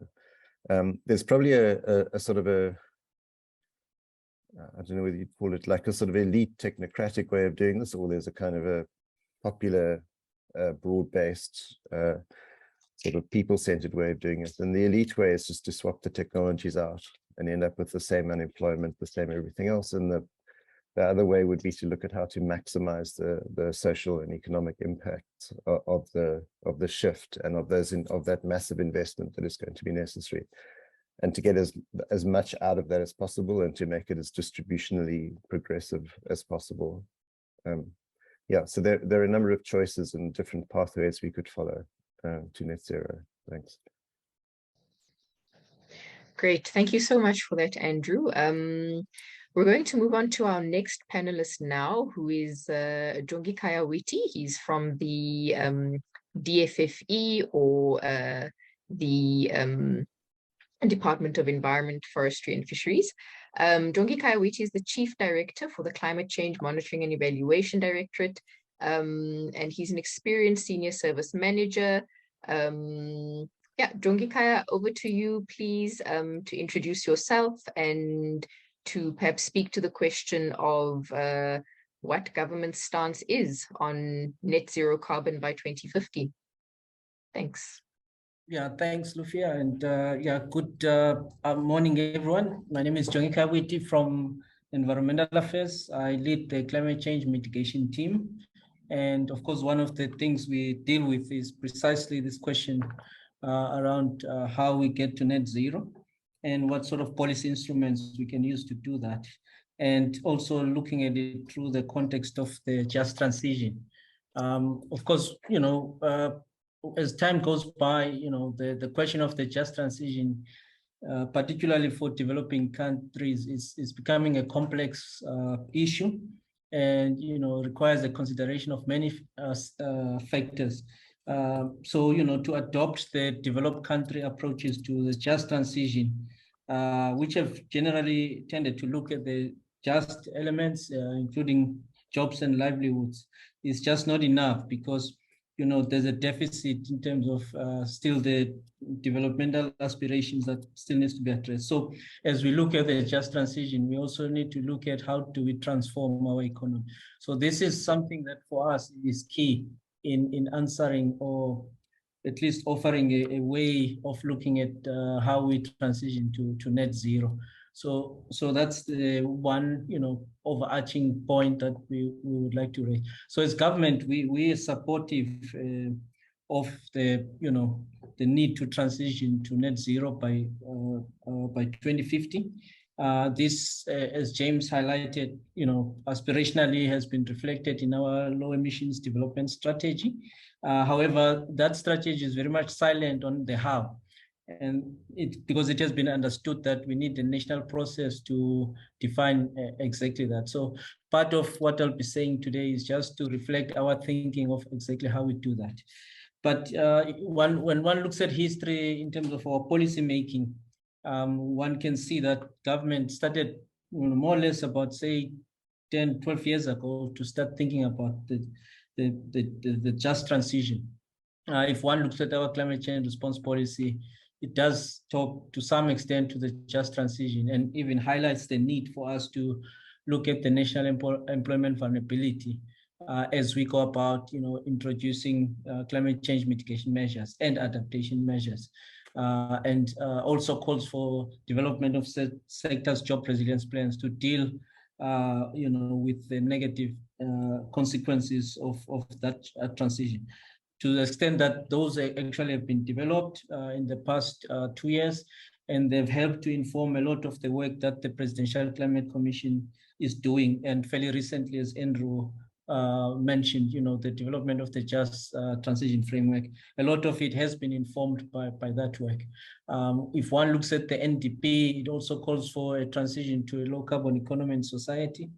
And very important in that context, it also, set out a series of principles for that. One of them is that the just transition should be transformative. So that then talks to this issue of dealing with the triple challenge of unemployment, equity, and inequality. So we have to, transform our economy as well, and not just protect jobs and livelihoods. That should be part and parcel of the equation. So that sort of gives you context in terms of government stance on the net zero carbon by 2050. In terms of what will it take for government to ensure that the target is met? At least from our side, there's a series of measures that we've put in place. Some of them are under development, but it's just worth highlighting some of them. The first one is what we call the carbon budgets and their associated mitigation plans. Those are assigned amount of emission limits over a period of 5 years that are issued to industry for them not to emit over those limits. Those have been voluntarily up to date because we're waiting for the Climate Change Act to be passed. But the point about the carbon budget is they can't really deal with the large volume of, industries, because the principle is that they are meant to get the industry to produce whatever services and goods they're producing in a much more less carbon intensive way. So it gets them to perform optimally from an emissions point of view, but they don't necessarily help per se to get that sector or that industry to transform, especially as James mentioned, some of the hard to abate sectors. So one needs other sets of instruments to help transform such sector. So we also have instruments that we call the sectoral emission targets. So these are emission limits or desired outcomes that we will allocate to policy sectors such as energy, transport, industry, and trade, agriculture, land reform, and so on, because they have a series of policies and measures that have implications for emissions. So we will use those to define targets. The beauty of doing that is because there's always been this question of how do you mainstream climate change, to the various policy sectors. As you know, government has planning cycles, and then they have what they call the midterm, strategic framework in each cycle, where government highlights what will be its key, policy priorities for given administration over a 5-year period. So what we're wanting to do is to actually use that accounting framework for government to, define the sets within that, because the advantage of that, there's accountability, but also there's a tracking mechanism. So, that's what we'll be doing. Just last year, we did receive cabinet approval for the framework that governs how we will allocate these sectoral emission targets. As we speak now, we are starting to develop the sectoral emission targets for those sectors. And the intention is that in the next financial year, which is 23-24 financial year, we will then publish the approved sectoral emission targets. In the process of developing them, of course, we will have stakeholder engagements so that whatever the outcome of those is shaped by inputs and views from a wide range of stakeholders. So this is the idea behind that. We also have the carbon tax, which comes with a carbon offset and sequestration mechanism built into it. That has implications also for the land sector. And also the energy sector, by and large. And as you know, Treasury has announced some reforms that will, be introduced slowly over the next 3 years to make the carbon tax more effective. One of the things is the, description of the, the carbon tax price over the years to make it more, impactful. So this is the idea behind that. I will talk later on about the actual involvement, how you can help us, particularly around the sectoral emission targets. So for us, in thinking about the transition/transformation, I think Andrew has to some extent spoke about the implications from a quantitative aspect of the transition and what it means from an emissions. But for us also, it's important to think about, looking at the net zero as an outcome rather than as an objective function. Because what is happening now, we have a socioeconomic reality where South Africa emits roughly, if we look at the latest emission estimates that we have for 2020 in the inventory report that we published, our emissions are roughly sitting around 482 million tons. That's on a net basis. If you look at on the absolute basis, they are around 512 million tons. So, the 20 million tons or so is offset by land to give us 482 million tons. So that's the emissions outcomes we have. If you look at the socioeconomic reality that we have, there are many developmental indicators that you can look at. You can look at the Human Development Index. You look at inequality and others. All of them are on the negative. So the question is, do we want a situation in 2050 where we have net zero, but we still have these indicators on the negative, or even worse than what they are now? And I'm sure for most of us, that's not the idea. So what this means is that, we need to think about what is the definition of a good life in 2050 for our society. How do we get there? And most importantly, it's very clear that, as Andrew also highlighted in his presentation, that we need a transformation of our policy landscape to drive us there. When we talk about the policy landscape transformation, we're not just talking about policies that have direct implications for emissions, such as your IRP, the green transport strategies and others. But we're also talking about other, policies that indirectly affect, development. And for example, from an education point of view, if we're going to be introducing all these technologies, is our education system and policy geared towards transforming the education sector so that we develop the skills that are necessary? Or are we going to be importing those skills? These are the questions that we need to think about in this just transition debate. What about the health system? What about the food system? Is the way that we produce food carbon intensive? And the answer to that is yes. How do we transform that? And what are the options we have? So those are the key questions that we need to think about. And so in other words, we don't contest the need to get to net zero, but we need to concern ourselves with the approach that will be, just, especially also from an economic point of view, that will get there. So there's a couple of things that are needed in our view. One is, a clear articulation of the storylines of the vision of the future. I just give one example here, and perhaps maybe two. If you look at the transport sector, from an economic indicator point of view, I just looked at statistics, South Africa's report that they published in 2015, looking at the percentage of the disposable income that the low-income earners spend on transport. And based on that report, that was sitting at 20%. It's probably more now. No, I can't say for sure. And that's significant for most of households, particularly if we look at the low levels of incomes that they get. So if they're spending 20% of their income on transport, that's a challenge. So, but then from a transition point of view, we know that one of the problems we have in South Africa, because of poor spatial planning, historically, that the distance between the place of stay and the place of work is quite high. So it could be that from thinking about the net zero emissions assessment, that we may want to reduce that distance. And what does it take for us to do that? Well, we might want to look at how the transport system. We have to look at the land use.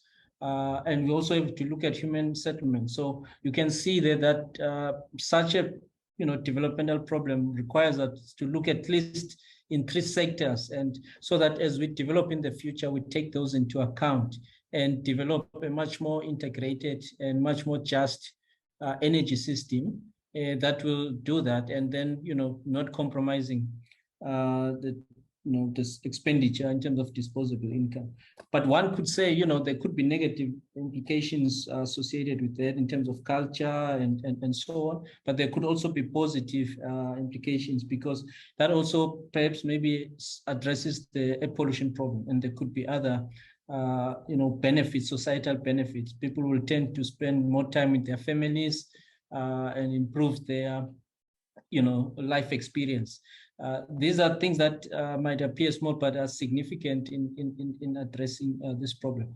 But at the same time, this also points to maybe another important aspect, which is the need to consider systems thinking in solving or defining these pathways to net zero, because we need to see connections across many sectors, many practices, many policies, so that we come up with an optimal solution. It may well be that, some of the technologies that we're seeing now as solutions for the future, that if we were to look at things in a systematic way, we might actually realize that, well, we don't actually need those technologies, because we have redefined how we view, for example, a certain sector like transport or like agriculture. So systems thinking in this question, or in solving this question, is very much important. The second point in terms of the approach I want to raise is that, given that, again, if I think James showed this, the IPCC, graphics, where we look at emission scenarios that are constrained by, temperature goals. And that's key. There's also a layer perhaps there that's missing, and that is, what is the developmental pathway that could get us there? So, but as Andrew was saying, that's at a global scale. So it's clear why the IPCC could not go to that scale, because it's countries that must define those developmental pathways. So I think that's the starting point for us. We need to, develop developmental pathways, and then within that, we can then nest these emission scenarios and ask the question. So if we want to develop in this way, following this developmental pathway, what does this mean in terms of emission? Does it help us to get to net zero or not? If it doesn't, then how do we, relook at our developmental pathway to come up with an emissions scenario that gets us to net zero? But we don't start with necessarily with, emission scenarios that can take us to net zero or not, but we start precisely with the point of developmental pathway. And in that way, we will be able to address the developmental challenges, but also we will have clear, emission scenarios that will help us to get there. So that's the approach that we want to follow. And in developing the sectoral emission targets, we will precisely, especially for the long term, meaning from 2030 to 2050, we want sectoral emission targets that talks to those developmental pathways, so that we influence all the policy sectors in the economy, including not just energy, transport, but also, health, education, and so on. And then also in terms of what support will government need from civil society organization to implement and ensure accountability. I think for starters, when we get to the process where we're defining these net zero visions and storylines, we would appreciate a contribution from civil society in terms of how those can be defined, including the developmental pathways that we spoke about. We will need support, critical support from civil society, especially when we get to the point where we engage about the sectoral emission targets. So and because we will have stakeholder engagement across the country on those to hear views and so on. Of course, what is clear from what I've said, and I think from what Andrew has said, is that there's this need for policy transformation across many sectors. So there will be a lot of policy debates, probably in the next 10, 20 years, around how we transform some of the policies and measures that we have. So, it's important for civil society to contribute to those discussions. Yeah, that's where I will end. Thank you very much. Thank you very much, Jongi. I think you've really highlighted the key focus areas, and also the interconnectedness of your social, economic, and environmental dimensions. And I think you really also drawn back to the presentations from Mduduzi and from Andrew as well, to bring out some important points there. I like also your point around net zero being an outcome rather than an objective. And I wonder, you know, it would be great to get more in-depth insight into that. I'm going to now bring our discussion, or rather the presentation section of this, to a close and open the discussion section. We will be taking hands, so if you do have questions, please raise your hands. I think we will have enough time for perhaps 1, maybe 2 rounds of questions, and we'll take 3 questions in each round. And just as a reminder, we had Mduduzi, who was chatting to us about the community's perspectives on net zero and the work that is already being done at a local level, and reminding us about the importance of localized solutions, about the importance of the food systems. We had Andrew giving us the lay of the land on the both technical and developmental pathways, and Jongi giving us the policy outlook there. But please, to the floor, to the participants rather, if you can raise your hands where you have questions. I did see some in the chat as well. I will try to go back to those as well. And I'll just give a few moments there for questions.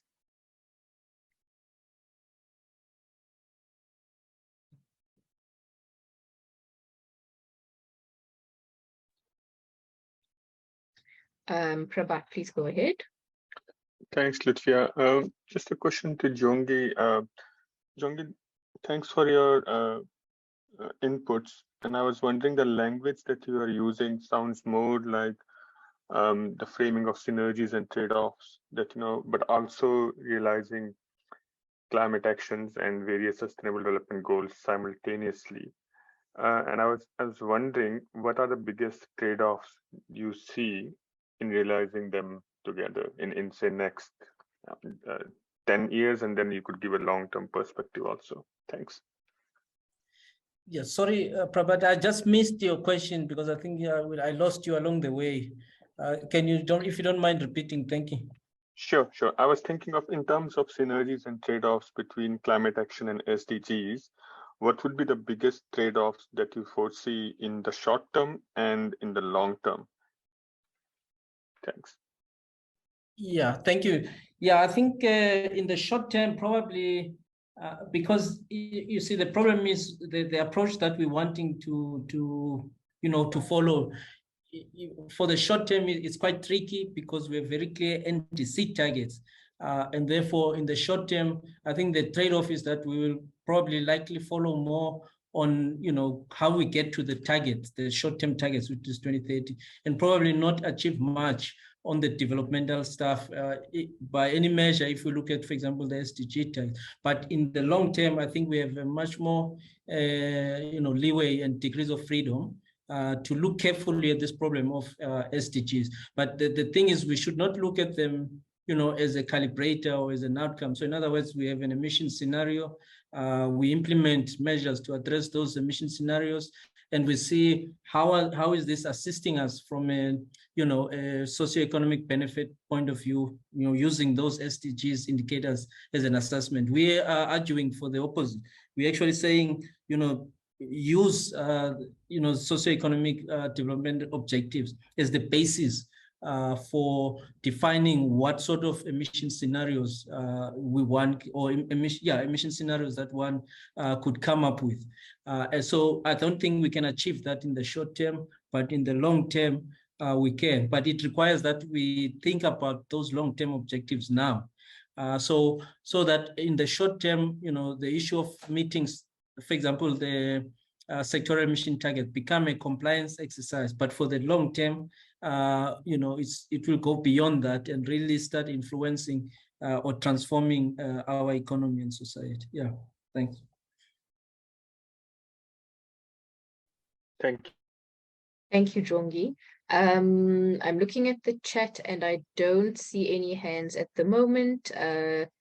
Just a reminder, if you do have any questions that you'd like to pose to the panelists at this point, to please raise your hand.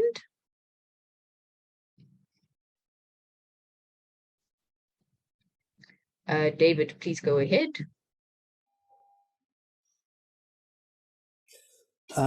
Thanks, and thanks, Jongikhaya, for your contribution. I was wondering, it seemed to me when you were speaking that you were suggesting in some ways that we need to reconcile ourselves to the continued role of fossil fuels in our economy, and that somehow still gives us an advantage in terms of addressing the very real and substantial developmental challenges that we face. And I was wondering if it's fair of me to say that. And I was wondering whether the government incorporates in its approach to these issues a full understanding of the external costs of fossil fuels that as they now challenge us, because we are seeing such immense accelerating impacts from the degradation of the climate around the world at the moment, that I think the impression that we're sitting with here is that we have 30 years to kind of work this all out in a sort of slow, measured, technocratic way, and transition slowly away from fossil fuels. And I just don't think that's the case anymore. We are in a planetary emergency here, and I don't get the impression that government's approach fully really understands that. Thanks. Yeah, David, I think, I would say, because you asked whether it's fair or unfair, I would say it's unfair. That's exactly not what I'm saying. Yeah, all I'm saying is that, this is, as I said, we're not arguing the need to get to net zero. But as I said, the net zero should be an outcome. And by the way, whether we act or not, the transition will happen. Because if as Andrew was saying, we have a lot of export, contribution to our books, and a lot of our jurisdiction that we trade with are shifting away from coal, and we will produce things that no one wants. And so whether we like it or not, we will transition. But the question is, we need to define our transition and own it. Otherwise, it's going to be much more harder for us to transform anyway. The hard thinking that I think also Andrew touched on this in the comments on the chat, is that we need to do the hard thinking now and not leave it post 2030, for example, because conveniently we've got an NDC target. So we need to think about the hard questions now. And there's a lot of trade-offs. So, but the point that I want to really emphasize is, let's not see net zero as an objective function, but as an outcome, which means we're not arguing that we should achieve it or not. So the point is, how do we then address our developmental aspects while not losing the focus on the outcome? So this for me is the important part. Yeah. Thank you very much, Jongi and David. So I don't see any more questions at this point. I think we will have a chance to have a richer discussion in the breakaway sessions that we will now move to. Okay, I think we'll have to go ahead with the full session, hey? And the breakouts. Okay, all right, thanks for that confirmation. Okay, so I think what we will do now is just move the discussion question that we had for the breakaway rooms into the main room here. And I see there are some very interesting back and forths and questions and answers on the chat as well. And I think it will be great to get back to some of those, or please, those who are commenting, if you'd like to just have your say in the room, voice your comment or voice your questions, please do put up your hands, please go ahead. But just back to our question then for the discussion session. So we had asked you, what are your thoughts on net zero by 2050 for South Africa? Is it realistic? What needs to be done? And how can CSO contribute? So I will hand over to voices from the attendees at this point. So please do raise your hand when you'd like to have a comment or share some thoughts or ask questions.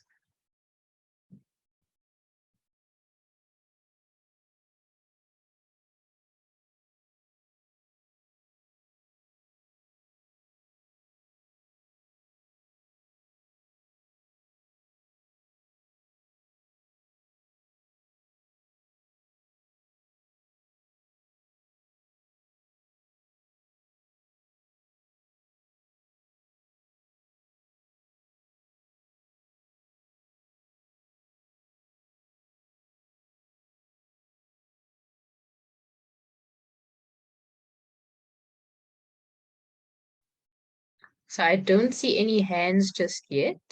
Just a reminder that unfortunately we're having some technical difficulties with the breakaway rooms.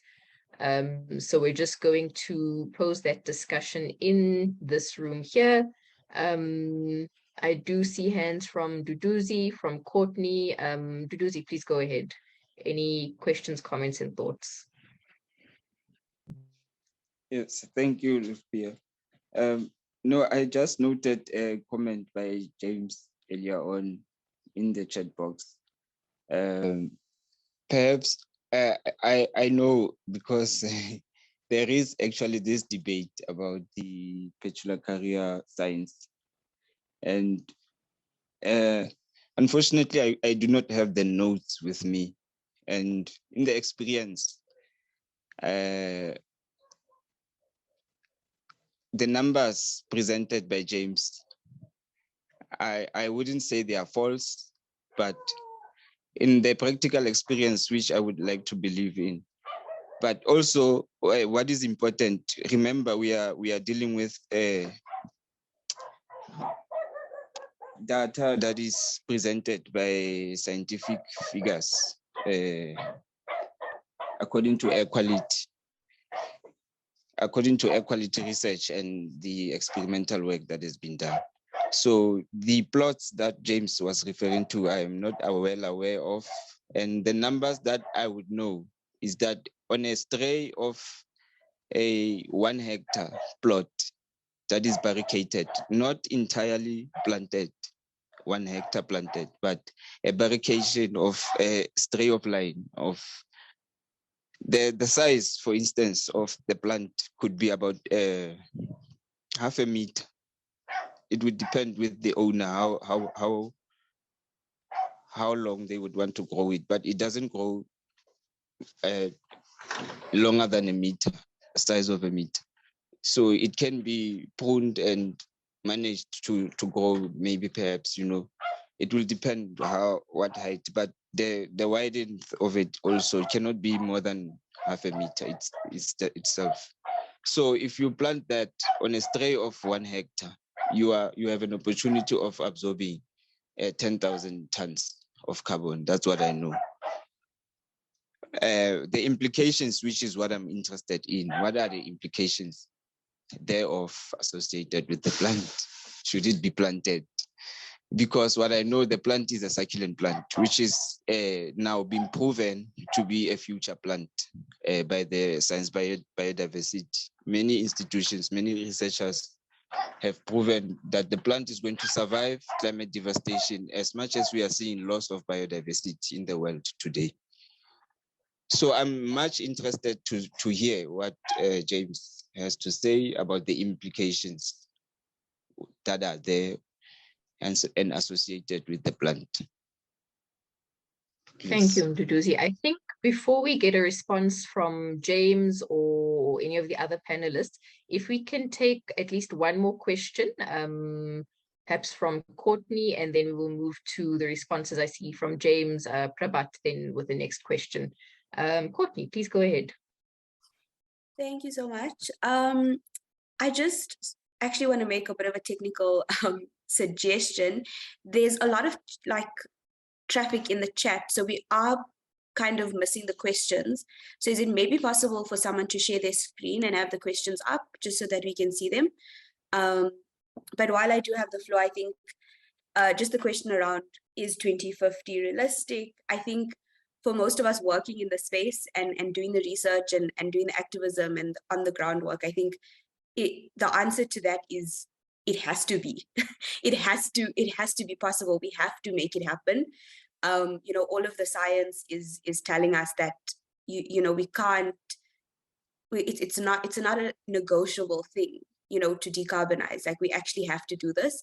And I know this has been a very technical webinar, so I don't want to get too philosophical or political about it. But we really do have to look at two things. One is this understanding of development and what the term development and the term growth, has been used to justify. So, when we talk about the extraction and we talk about, communities who are at the coalface, how can you argue that extraction and coal and the burning of fossil fuels is in the name of development when those communities are far from what we define as developed? So I think it's really about having a more people-centered definition of development and growth, and looking at how we can not just talk about it in a very, kind of activist-y speak, but how do we actually, model new ways of development and new ways of growth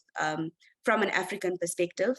And then the last thing I want to say is just around, the involvement of civil society. I think that, especially in South Africa, the policies we have and the legislation we have can be used, but the disconnect between civil society and government, and even the distrust between the two, I think is really going to hinder the decarbonization and the just transition if we don't get better and more meaningful buy-in from government, but also meaningful engagement where it's not just consultation for consultation's sake, but it's really about actual consent and actual looking at communities as agents of change, but also as like new ownership models, not just going into communities and saying, oh, we consulted and we told them about this project we're building, but actually integrating that into the community and seeing if that's something that the community wants or even needs. Yeah, that's all I wanted to say. Thank you. Great, thank you, Courtney. And I wonder if perhaps Jongi or anybody else in the room has some responses to that question of, net zero by 2050 does seem like a very high level target. And I think it was Jongi who mentioned that we maybe see it as aspirational more than anything. So how do we bridge that gap, and how do we really make it something that is embedded such that it is not a top-down activity? How do we make it something that is cognizant of our concurrent commitments to adaptation? I think perhaps Mduduzi has given us some answers there in a way. And I think something that would be interesting to talk to more is possibly the social costing. I see Pato is working on getting the questions up on the screen, but I will turn to the chat just to read them out if necessary as well. But I see Prabhat. So Prabhat, if you want to go ahead, and then we'll turn to James to respond to Mduduzi. Lutfiyah, may I request that you read them? I was checking if I can share the chat sure. on a Zoom, Right, sure. and it doesn't look like it'll let us do that. Okay, sure, not a problem. So I will just read out the questions and some of the responses from the chat, and maybe ask some of the people chatting there to join us verbally. But Prabhat, go ahead. I just thinking of Jongi's point in the chat about systems thinking. And while I fully agree on that, the importance of systems thinking in the approach, I think, one, we are sort of literally running out of time. So it's not the classic development debate from 50s, 60s, which assume that we have a lot of time in our hand and we can just keep on thinking and things will percolate down. So we are running up against the clock. And then the second is the implementation question. So a lot of the time, a lot of effort is spent on systems thinking, but what do we need? What we need is a systems action or systems implementation, right? So how are we going to address that, given that government as a whole often also doesn't seem to be on the same page, and that can seem like counterproductive in the sense that we end up spending so much time and energy just convincing our fellow citizens on what needs to happen. So maybe it's not a question, but just an invitation to you to reflect on how do we go beyond systems thinking to system action in an effective manner, which delivers us on net zero by 2050 at the latest. And I want to emphasize at the latest because that's also what others have been saying. Thanks. Thank you, Prabhat. Jongi, I wonder if you perhaps want to come in there just to speak to some of Courtney and Prabhat's comments. Yes, no, thanks. Yeah, I think, this suggests to me probably we would have given systems thinking close to no time, because there's no evidence, at least in my view, that we've ever applied systems thinking. And because, there were points in time where we had opportunity to make decisions and we made wrong decisions, for example, around electricity planning. Had we applied systems thinking there, things would have been different.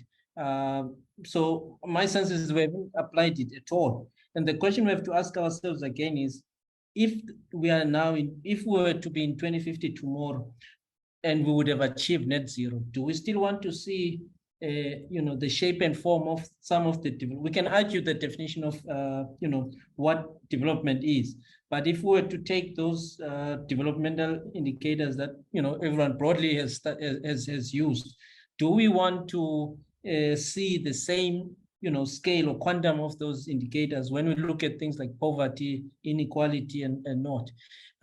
And the answer to that, I'm sure for all of us, is no. That's not what we want.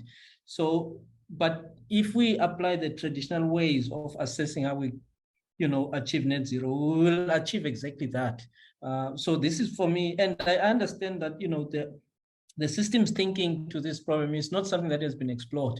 But it's something that we have to explore. And perhaps if we do it right, we can actually provide a blueprint for other developing countries to follow. And we have an opportunity to do that. Yes, we're running out of time. So I think that more or less talks to the process of how we do it. We know what the, the constraints are. We don't have enough time. We need to have a sound policy, planning landscape. But it does not negate the fact that we need to think critically, and we also need to think in an integrated way. The transport example that I gave is just one example that I spoke about. There's another one. We've been speaking about Spekboom now. And we have a program we call Learning by Doing, which we are doing, and there's also members there from the civil society. I think we have CR members there. We also have David Holloway, who's also has been very active in the space, where we look at this vision and storylines for the future. And we actually had spin-offs because it came out from our discussion that there are two important elements to think about in these storylines. One is transport. So some of the things that I'm highlighting here came from those discussions. The other one is land. Now, there's an interesting term that came out from those discussions about land, and that is dispossession through use. So in other words, you have a sound idea of, for example, planting Spekboom, but obviously you need land to do that, and you have to engage landowners.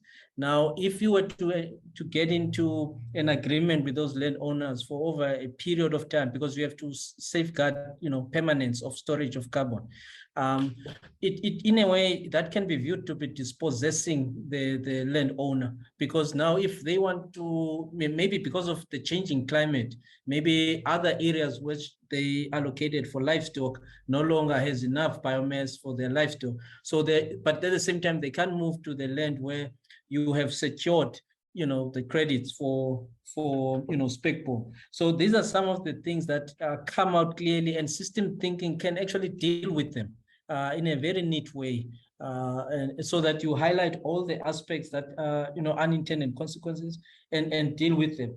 I agree with the issue of that was raised by Courtney around development.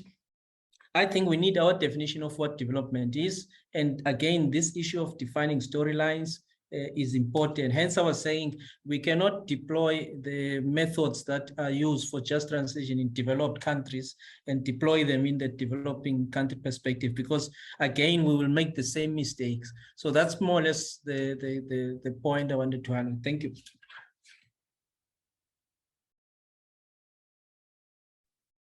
Thank you very much for that. Tando, please go ahead.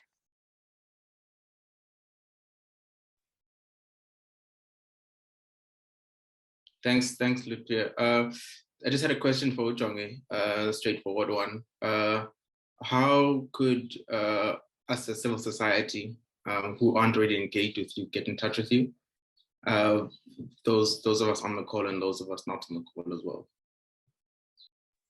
Yeah, what I'll do is I'll put my contact details on the chat, and then we can engage. And I think, by the way, that should be the way, you know, instead of being in this engagement where there are confrontations, rather, you know, we engage and we hear your views, and we try to see how we can have a way forward. So I welcome that. Yeah, thank you.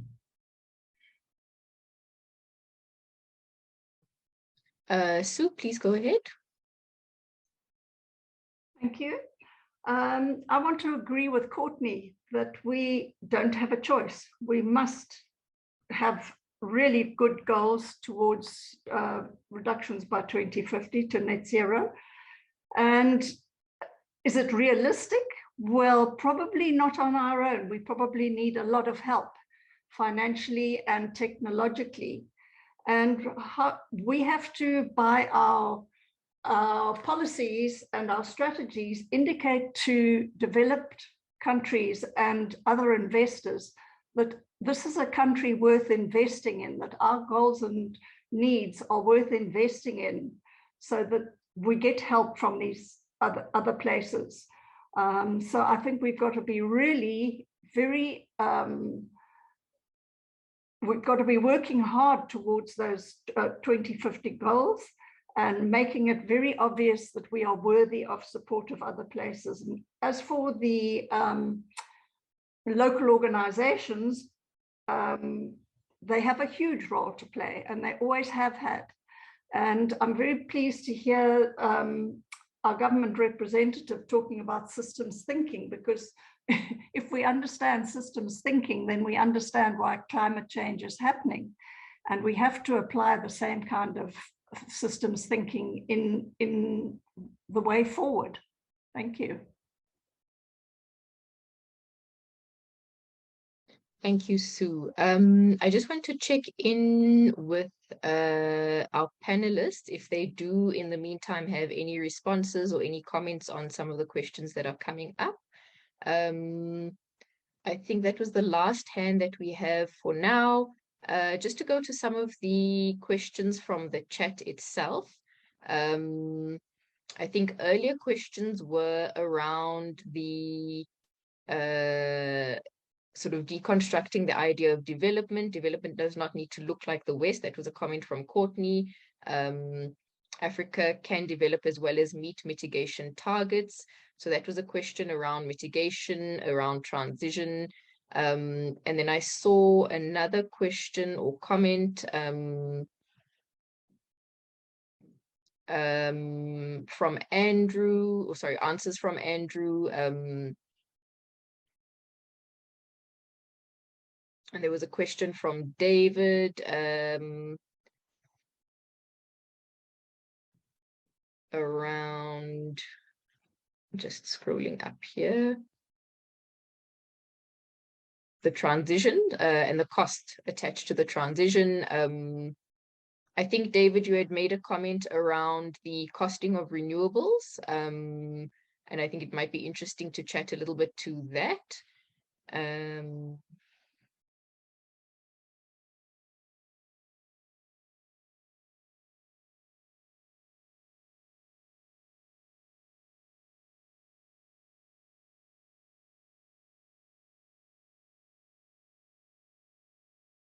Great. Sorry, Jongi, I don't know if you want to come in again in terms of the question around transition, renewable cost, and the target of net zero, or anybody else in the room. Yeah, from our side, I mean, if you look at the work that, you know, UCT has done, you look at the work that NBI has done, it shows that we can define a pathways that is driven by renewables to get us to net zero. Then we have to take care of the other sectors like transport. And, you know, electricity and transport are actually, and plus Sasol, those are our three biggest areas where we can make a huge dent in terms of our emissions reductions. And if we have a policy framework that supports those transitions, especially for those three emission sources, we will be able to, in my view, achieve net zero. Coupled, I think, as Sue indicated, with support because, if you look at our economic makeup and the indicators, the debt that we have and so on, we simply do not have money to invest in some of these, at least as government. So we need support, we need investments to South Africa. As much as we do that, we also need to address the issues, for example, of the ownership structure. Again, this talks to the issues of development and ownership, so that as and when we're doing that, we're addressing those problems as well. Yeah, thank you. Great, thank you so much, Jongi. If it will be okay, I'm actually going to take off my moderator name tag for a second and put on my IEJ hat, so to speak. And I wonder if this is a question not just for Jongi, but maybe for all of the participants, all of our panelists who still remain here with us. I wonder if there's also a question around, we're talking about the trade-offs and payoffs and so on. If we look at funding for a target of net zero by 2050 versus carbon neutrality, and all the other sort of like permutations of possible pathways and targets, what are the funding or financing implications for committing, if government does take a commitment or a stance on reaching net zero by 2050, what would that mean fiscally? Jongi, you mentioned, or you referred a little bit to debt and to funding allocations as they stand, but what would that mean for example, would funds be diverted? How would we create capacity to then push this target or this ambition? And some of the implications of that. And I see, Prabhat, you have a hand up. I don't know if you want to respond to that question, but yeah, if I can maybe give it over quickly one more time just to Jongi and then go to other questions. Yeah, so I don't have a single bullet answer to that, but I think because this draws from the international negotiation context. So I think developed countries needs to come out clear with what they're putting on the table to support developing countries to implement some of these measures. So that for me is key. A very clear commitment, because everyone has a role to play, as it has been said. And as James has also highlighted, it's not enough to use the excuse of common but differentiated responsibility. We have to do something. But for us to do something, we can do something to a certain point, and that is clearly highlighted in our NDC targets. We can, if we do everything right, for example, in the short term, if you look at that NDC target, we can meet the upper range of those targets. But to increasingly get to the lower range of that target, we need support to do that. So, as I said, that's the thing that we need to pay attention to. Then we need to have clear, similar to what is being done based on the 8.3 billion just transition related support. From our side, we need to have clear plans to say, this is how we're going to spend, this is how much we need, this is how we're going to spend that money in these areas. So, the whole idea of having the mission scenarios and outlining what needs to be implemented at what time and at what cost, and most of the modeling initiatives that we have done to some extent address that, but again, most of them they are not nested within a developmental pathway, so they're just technology centric, least cost option centric, but that's fine, and that's because that's one of the principles, but they should be nested, because we are a developing country. They should be nested on developmental pathways so that we pull out other things that need support that are of developmental nature, in my view. Yeah, thank you. Thanks, Jongi. Prabhat? Thanks. Yeah, just before I ask, I do want to thank Jongi on the point about systems thinking. I think I was just caught up with the thinking part, not the system part, but the point which I was trying to emphasize is that we shouldn't get caught up in the trap where we are just talking about, this is what we are going to do, this is what we are going to do, and not actually getting to doing things. So that's what I was asking. And maybe Jongi, so on the point totally agree with you that what we can do is only a part of the story. What kind of support that we are going to get, or what developed countries are going to offer, is another part of the story, which unfortunately they haven't delivered. Whether it's $100 billion for all developing countries, which is nowhere close to being peanuts. But the point is that how do we socialize this idea of net zero? David has also in the chat mentioned that it doesn't mean that we push everything up until 2040 and then really start doing stuff. But how do we, what is the department planning to sort of socialize this idea within the broader government, but also in the society? And how do you think civil society can work closely with you on that, noting that I think the urgent, in the short term, we really need to get into action already now. Thanks.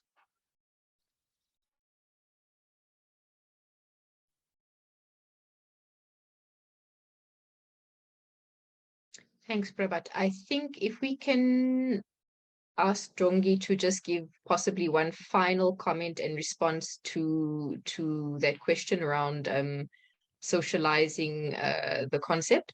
And I think we can then move to wrap up for today. Yes, thank you. I think in terms of socializing, there are two aspects. One is the conscientizing of society about net zero, but also giving opportunity to society to rethink their development. We can call it growth, but and in a South African centric way.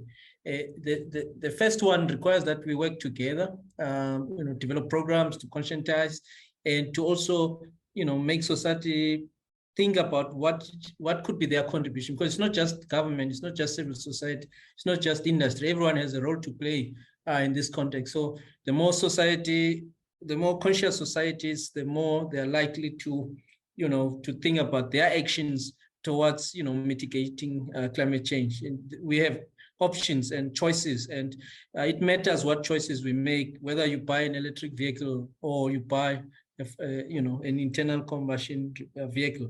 But if you can get people to, when they get to a point where they make those decisions, that they make much more informed decision, we would have done our way. So that is an important part. The second part is the part about getting society to contribute to how we define development, and that is, I think that's where the hard work is, because I mean, for starters, if you look at our economy, you look in the last 20 years, what you can maybe number maybe not more than 10 inventions that we have created that will stimulate growth in our economy. We have relied so heavily on our services in economy that is continuing growing, which is promoting consumerism, but we are not producing things. It is also relying on the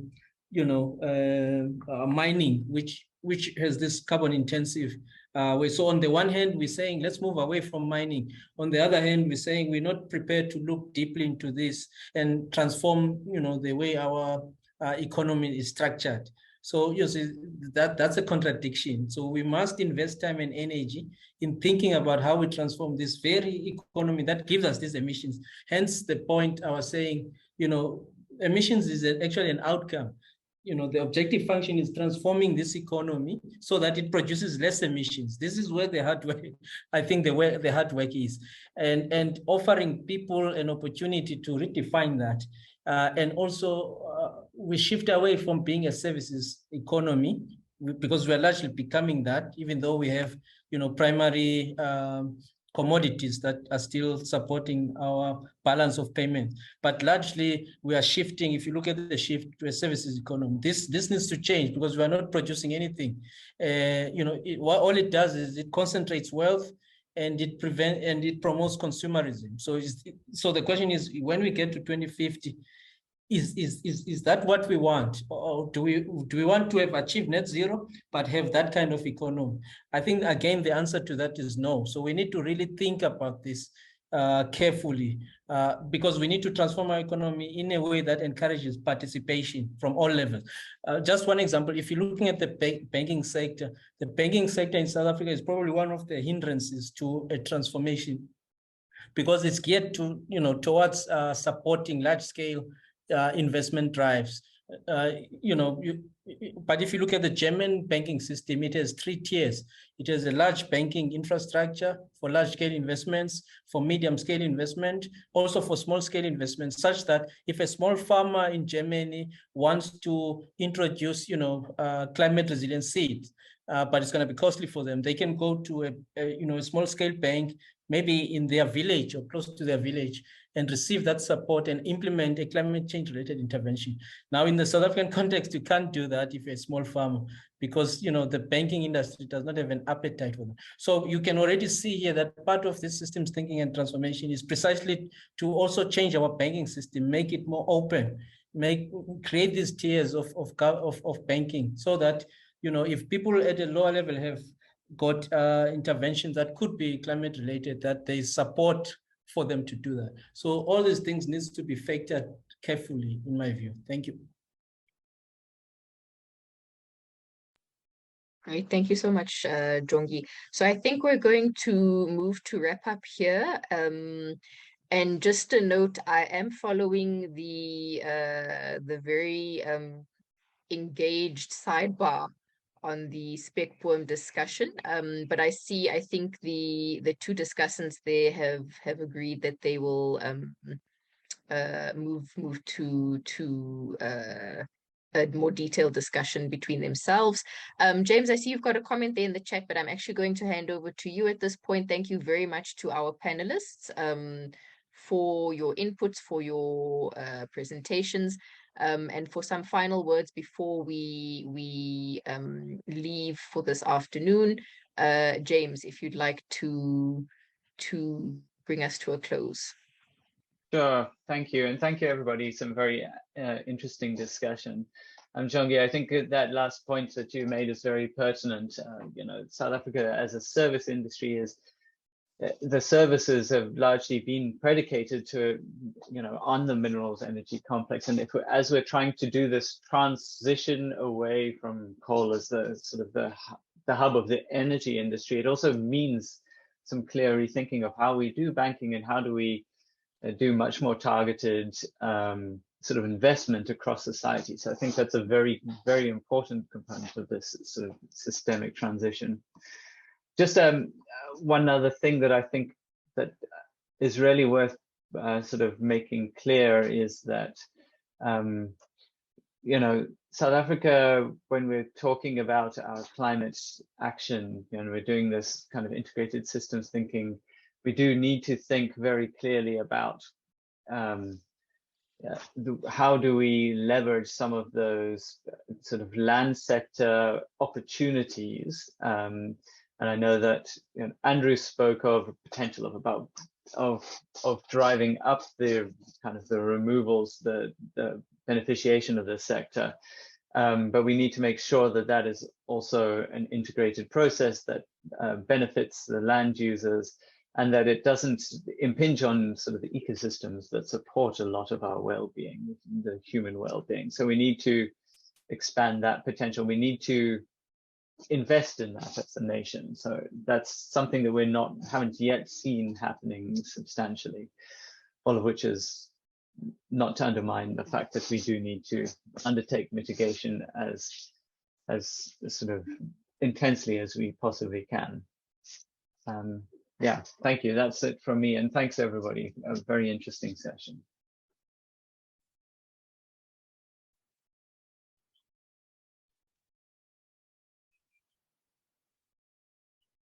Sorry, James, if you could speak briefly about the policy brief and what are the next steps and a position paper, possibly. Yeah. Right. Yes. So we have been putting together a sort of a policy brief explaining some of the background around net zero that we're hoping to help provide some of this clarity to civil society, which we will be circulating soon. We had hope to get some of the kind of the conclusions and the motivation from civil society perspective to put into the recommendations for that. And so we're going to take some of this discussion into the paper and put it forward. So look for that. We hope to circulate it within the next few weeks. And we'll make sure that everybody who's signed up to this is can access it, and also probably we'll send it out links to our the Climate Action to Accountability Project's regular newsletter. Yeah. So I Great. think Thank you so much, James. So I think that brings us to a close. Just a note from the IEJ side, we will be hosting a symposium in September, and it will be addressing a topic, I think, related to net zero and aligned. We will be interrogating the concept of just transition, specifically looking at the implications on gender equity and human rights of transitioning to renewables. And I think I just want to check with Hlengi if it will be possible that we can share some information with regards to that with the participants of this webinar as well. You can maybe just give me a thumbs up or a thumbs down for coming. Yes, quickly. 2%. Okay, great. All right. So we will be sending around the invitation for that as well. A final thank you very much to Mduduzi, to Andrew, to Jongi, as well as James and all of the participants. Thank you to those who shared insights, questions, comments. I'm a little bit sad we didn't get to go through the chat more, because I think there was a lot of discussion and interaction actually happening there. But this will be recorded and it will be available. Sorry, it has been recorded and it will be made available to catch up with as well.